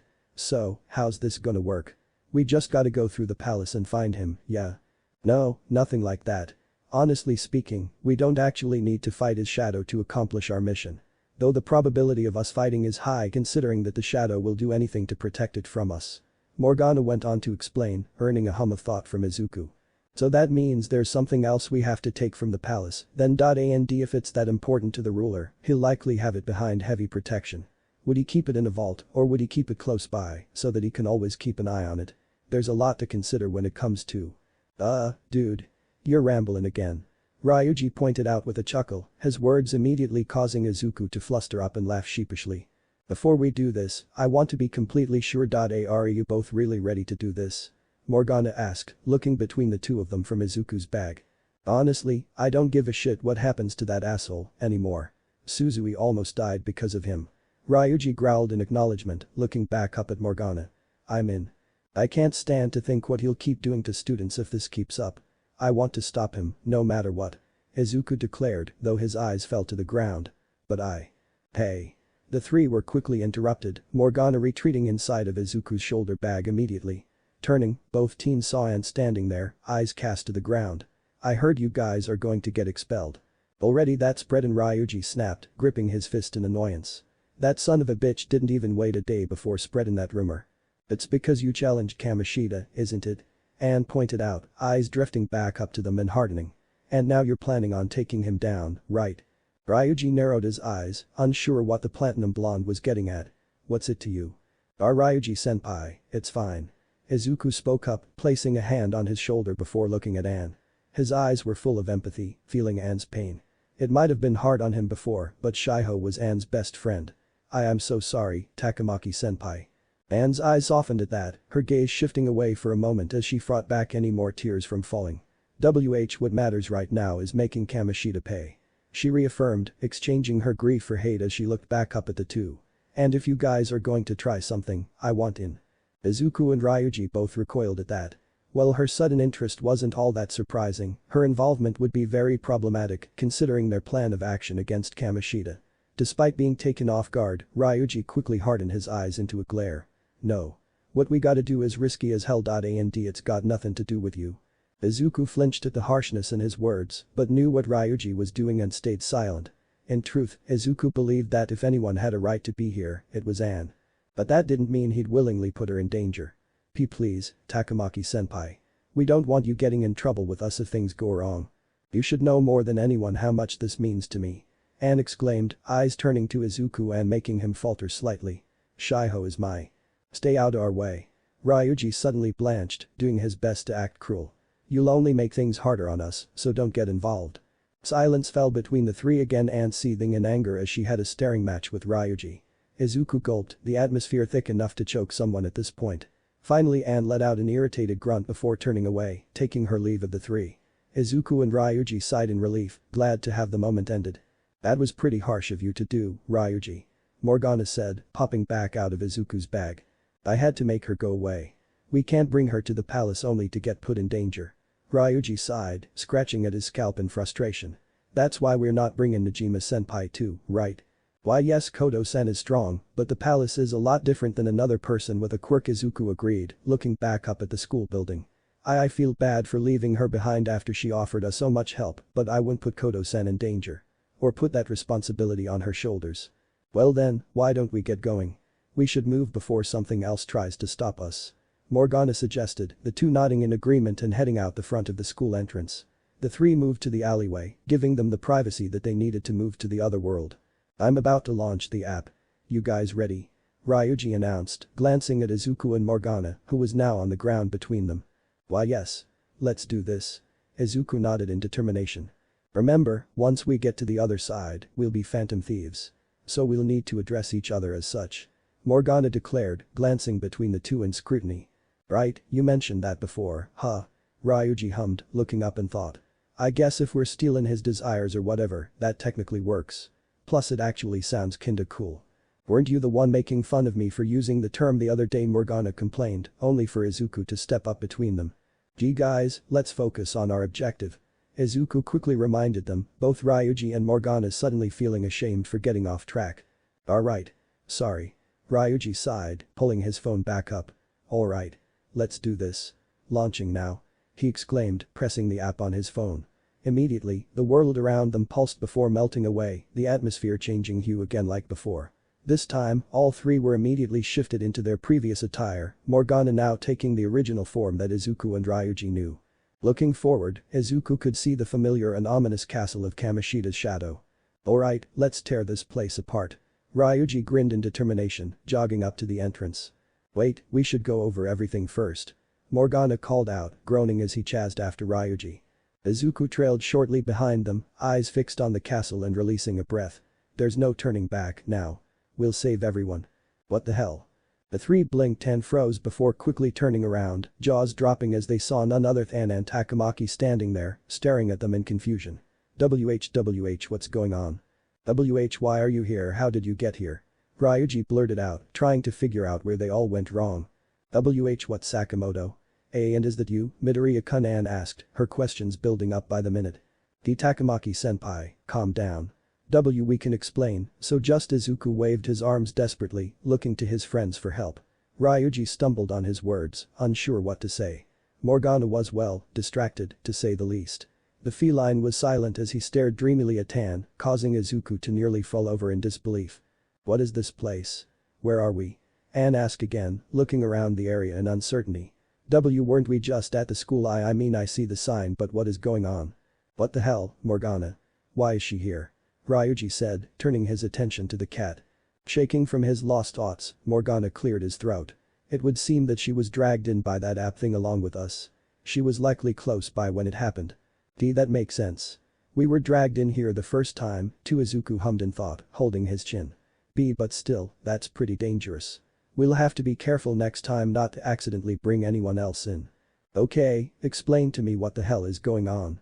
Anne snapped, immediately causing Izuku to flinch out of his thoughts. Please be quiet, Milady. You'll drag a lot of attention our way if you make too much noise. Morgana pleaded in a polite tone. Anne turned her attention to the cat, blinking in shock. Wait, who's the cat? Kid H, he looks too small to be our age. I didn't see you before. Anne piled on with the questions, her words cutting through Morgana's heart. What see cat kid? But I'm not, I mean you, Morgana sputtered out, flustered by the insinuation of being called both a cat and a kid by the beautiful blonde. You guys better explain what's going on to me. Anne demanded, glaring at Izuku and Ryuji this time. Izuku swallowed nervously, letting out a sheepish chuckle before looking at Ryuji. Looks like we gotta force her out. Ryuji sighed, ignoring her demand and looking at Izuku. But how we gonna do that in the first place? We probably just have to use the app again at the same spot we brought her in by, but Izuku muttered, looking at Tan again and rubbing his arm. How are we going to make her leave? We'll just have to push her out ourselves. Come on Izuku, lend me a hand. Ryuji said, walking forward without a care. But I don't know if Izuku trailed off, sweat trailing down his face. Hey, don't you even. Ryuji quickly grabbed her arm, attempting to pull Anne along while she struggled. Hey. Let go of me. Sorry, Takamaki-senpai. Izuku blanched, quickly running up and grabbing her other arm. This is for her own good, this is for her own good. Don't think about it. Just pull her along to safety. Hey. Where did you just touch me? Anne growled, turning a glare Ryuji's way. Sorry. I was. Why you were struggling too much and that's not important. The faux blonde disregarded. Izuku. Get a better hold on her. I can't, I'm at my limit, Izuku admitted, his face hot red and sweat pouring down his face. I'm actually touching a girl. This is. Think of it like Kodo-san, think of it like Kodo-san. Dude, focus. After some struggling and some in and out fainting by Izuku, they were able to push Anne out and teleport her back to the real world before coming back. Ryuji and Izuku took a moment to catch their breath. What a great way to kick off our infiltration. Ryuji grumbled, standing up straight and rolling his shoulder. Now we gotta deal with Anne when we get back. That's not gonna be fun. It'll be hard to explain everything, too, Izuku muttered, rubbing the back of his neck. Still, I do feel bad that we had to do that. Just remember that it's for Anne's sake. Last thing we need is her getting involved. Ryuji reminded him, turning around. By the way, where'd Morgana go? Over here. Morgana called from the gate, skipping down to the two. I was checking to see the state of the palace. Thanks to all the noise we made getting Lady Anne out, the shadows have started to become aware of our presence. Just great. Well, guess we knew it wouldn't be easy. Ryuji sighed before giving a grin, holding a fist out to Izuku. You ready, partner? Izuku compassed himself, putting on a confident expression and nodding, bumping his own fist against Ryuji's. Yeah. Let's put a stop to Kamoshida. We'll be counting on you, Joker. Morgana proclaimed, his gaze now directed at Izuku, causing the green-haired teen to blink in surprise. Joker? That a nickname or something? Ryuji asked curiously. Don't make it sound so lame. We're phantom thieves now. We have to have code names to refer to each other instead of our real names, after all. I see. But isn't that kind of unnecessary? Izuku suggested, holding his chin in thought. After all, our targets don't remember anything that happens in the cognitive world, so. If we're going to be phantom thieves, we're doing it right. And that means codenames. Morgana snapped at the teen, causing him to recoil and quickly concede to his wish.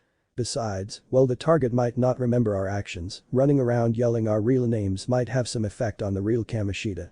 It is his cognition, after all. I see, Izuku muttered, rubbing the back of his head sheepishly. But anyways, yes. I picked Joker for this guy since he's like our trump card when it comes to fighting strength. You might still be wet behind the ears, but there's no doubt your persona is incredibly strong. Morgana explained, turning a grin back to Izuku. I get that, but Ryuji hummed for a moment, holding his chin. I feel like it doesn't fit Izuku that well. How about Hero, instead? Hero. Izuku blanched, feeling himself fluster up over the suggestion. Why Hero? Morgana asked curiously, crossing his paws over his chest. Well, just look at his outfit. It looks like a hero costume, doesn't it? Ryuji motioned to Izuku's attire, his words holding true. Besides, this guy just fits that kinda thing. Dude's been saving my ass a couple times, now. Izuku couldn't outright admit it, but he actually loved the idea of being called Hero. Sure, it would just be a code name, but he had only dreamed of being called a hero before. But moments later, his expression immediately fell as dark thoughts suddenly rose in his mind, eyes falling to the ground. I don't know a hero would have been able to save Suzui-senpai. Ryuji and Morgana both frown in sympathy, the mention of the poor girl causing Ryuji a bit of guilt for making him think of it. Dude, that's why we're here, isn't it? We're gonna make him pay for what he did and confess his crimes. We might be thieves, but we're also helping save some people. I'd say that makes us, especially you, heroes. I guess thieves can be heroes, too. Morgana smiled up in reassurance, hoping to make Izuku feel better. Their words helped ease Izuku somewhat, the green-haired teen releasing a deep breath before looking back up at them and nodding. Right. If you guys are okay with it, you can call me Hero, then. Well, if you like it that much, I won't argue. Morgana chuckled before looking at Ryuji. So now about you. Considering the clothes and the bleached hair, how about? Thug. Oh, you're just trying to start a fight, now. Ryuji huffed, shaking his head. I'll come up with my own. Something that's kinda like my mask, maybe. I actually think it's pretty cool. Maybe Boner Skull, then. Izuku suggested, Ryuji brightening at his suggestions. Oh, Skull. I like that. You guys can now call me Skull. Ryuji grinned, stuffing his hands in his pockets. Oh, fine. Now, onto my codename.any ideas. Morgana asked, glancing between the two. And before you say anything, I don't want any cat-related ideas. Well, geez. Just take away 90% of suggestions. Ryuji chuckled, earning a small glare from the cat. Well, how about Mona? Sound good to you? Mona? Like the Mona Lisa? Why that name? Izuku asked, genuinely curious. Well, he is the only veteran thief here, so I thought it kinda fit. Plus it's like a short version of his name. Ryuji shrugged in answer. Well, if that's fine with Hero, it's fine with me. Morgana conceded, not seeing a need to complain too much. That seems fine to me, then. Izuku nodded in acceptance. Alright, from now on, we're Hero, Skull and Mona. Remember each codename well and start using it when referring to each other while we're in the palace. Morgana reminded them, though he looked specifically at Ryuji when he said this. I believe that's the last order of business. Now, let's get going. Right. Ryuji nodded in acceptance, waiting for Izuku to take the lead. Actually there's one thing I want to bring up before we go in. Izuku declared, causing his teammates to pause and look back at him. A bead of sweat rolled down his cheek, now feeling a bit nervous at saying it straight out. What's up? Getting kinda nervous? Ryuji asked, raising a hidden brow at the green-haired teen. I'm not hesitating about what we have to do anymore. I know that right now, this really is the only thing we can do to save everyone. I'm willing to put myself on the line to do that, and I'm glad that you're all here with me. Izuku began to explain, but his expression remained grim. But even though I've resolved to do it, I still wouldn't be able to forgive myself if we ended up killing Kamoshida. Oh, come on, dude. An asshole like Kamoshida doesn't deserve any sympathy, and you know it. Ryuji argued, Morgana nodding in agreement. Just remember the fact that he didn't even bat an eye when you saw him. Like that Suzui girl didn't just attempt suicide. Morgana encouraged, his words working well to make Izuku pity him less. But regardless, he shook his head. I really do hate Kamoshida. I do. But even so, killing him is crossing a dangerous line, Izuku explained before looking down at Morgana. But it's like you said, heroes take a chance when using their powers to save people and fight enemies all the time. I've always wanted to live by my principles and be a true hero, even when I can't actually be one. So I decided that I'm going to take the risk. If we can achieve this without Kamoshida, I'll be happy. We'll have done it without going against what I believe. But if we accidentally kill him? Ryuji asked, knowing that something else was following the statement as his brow furrowed in concern. Izuku looked at the ground again and sighed, resigning to accept his previous promise. I'll accept the consequences of it. I'll turn myself into the police and say that I killed Kamoshida. To be continued. This is the end of the video. If you enjoyed the story, then hit the like button and comment your favorite part, but for now see you all in the next video.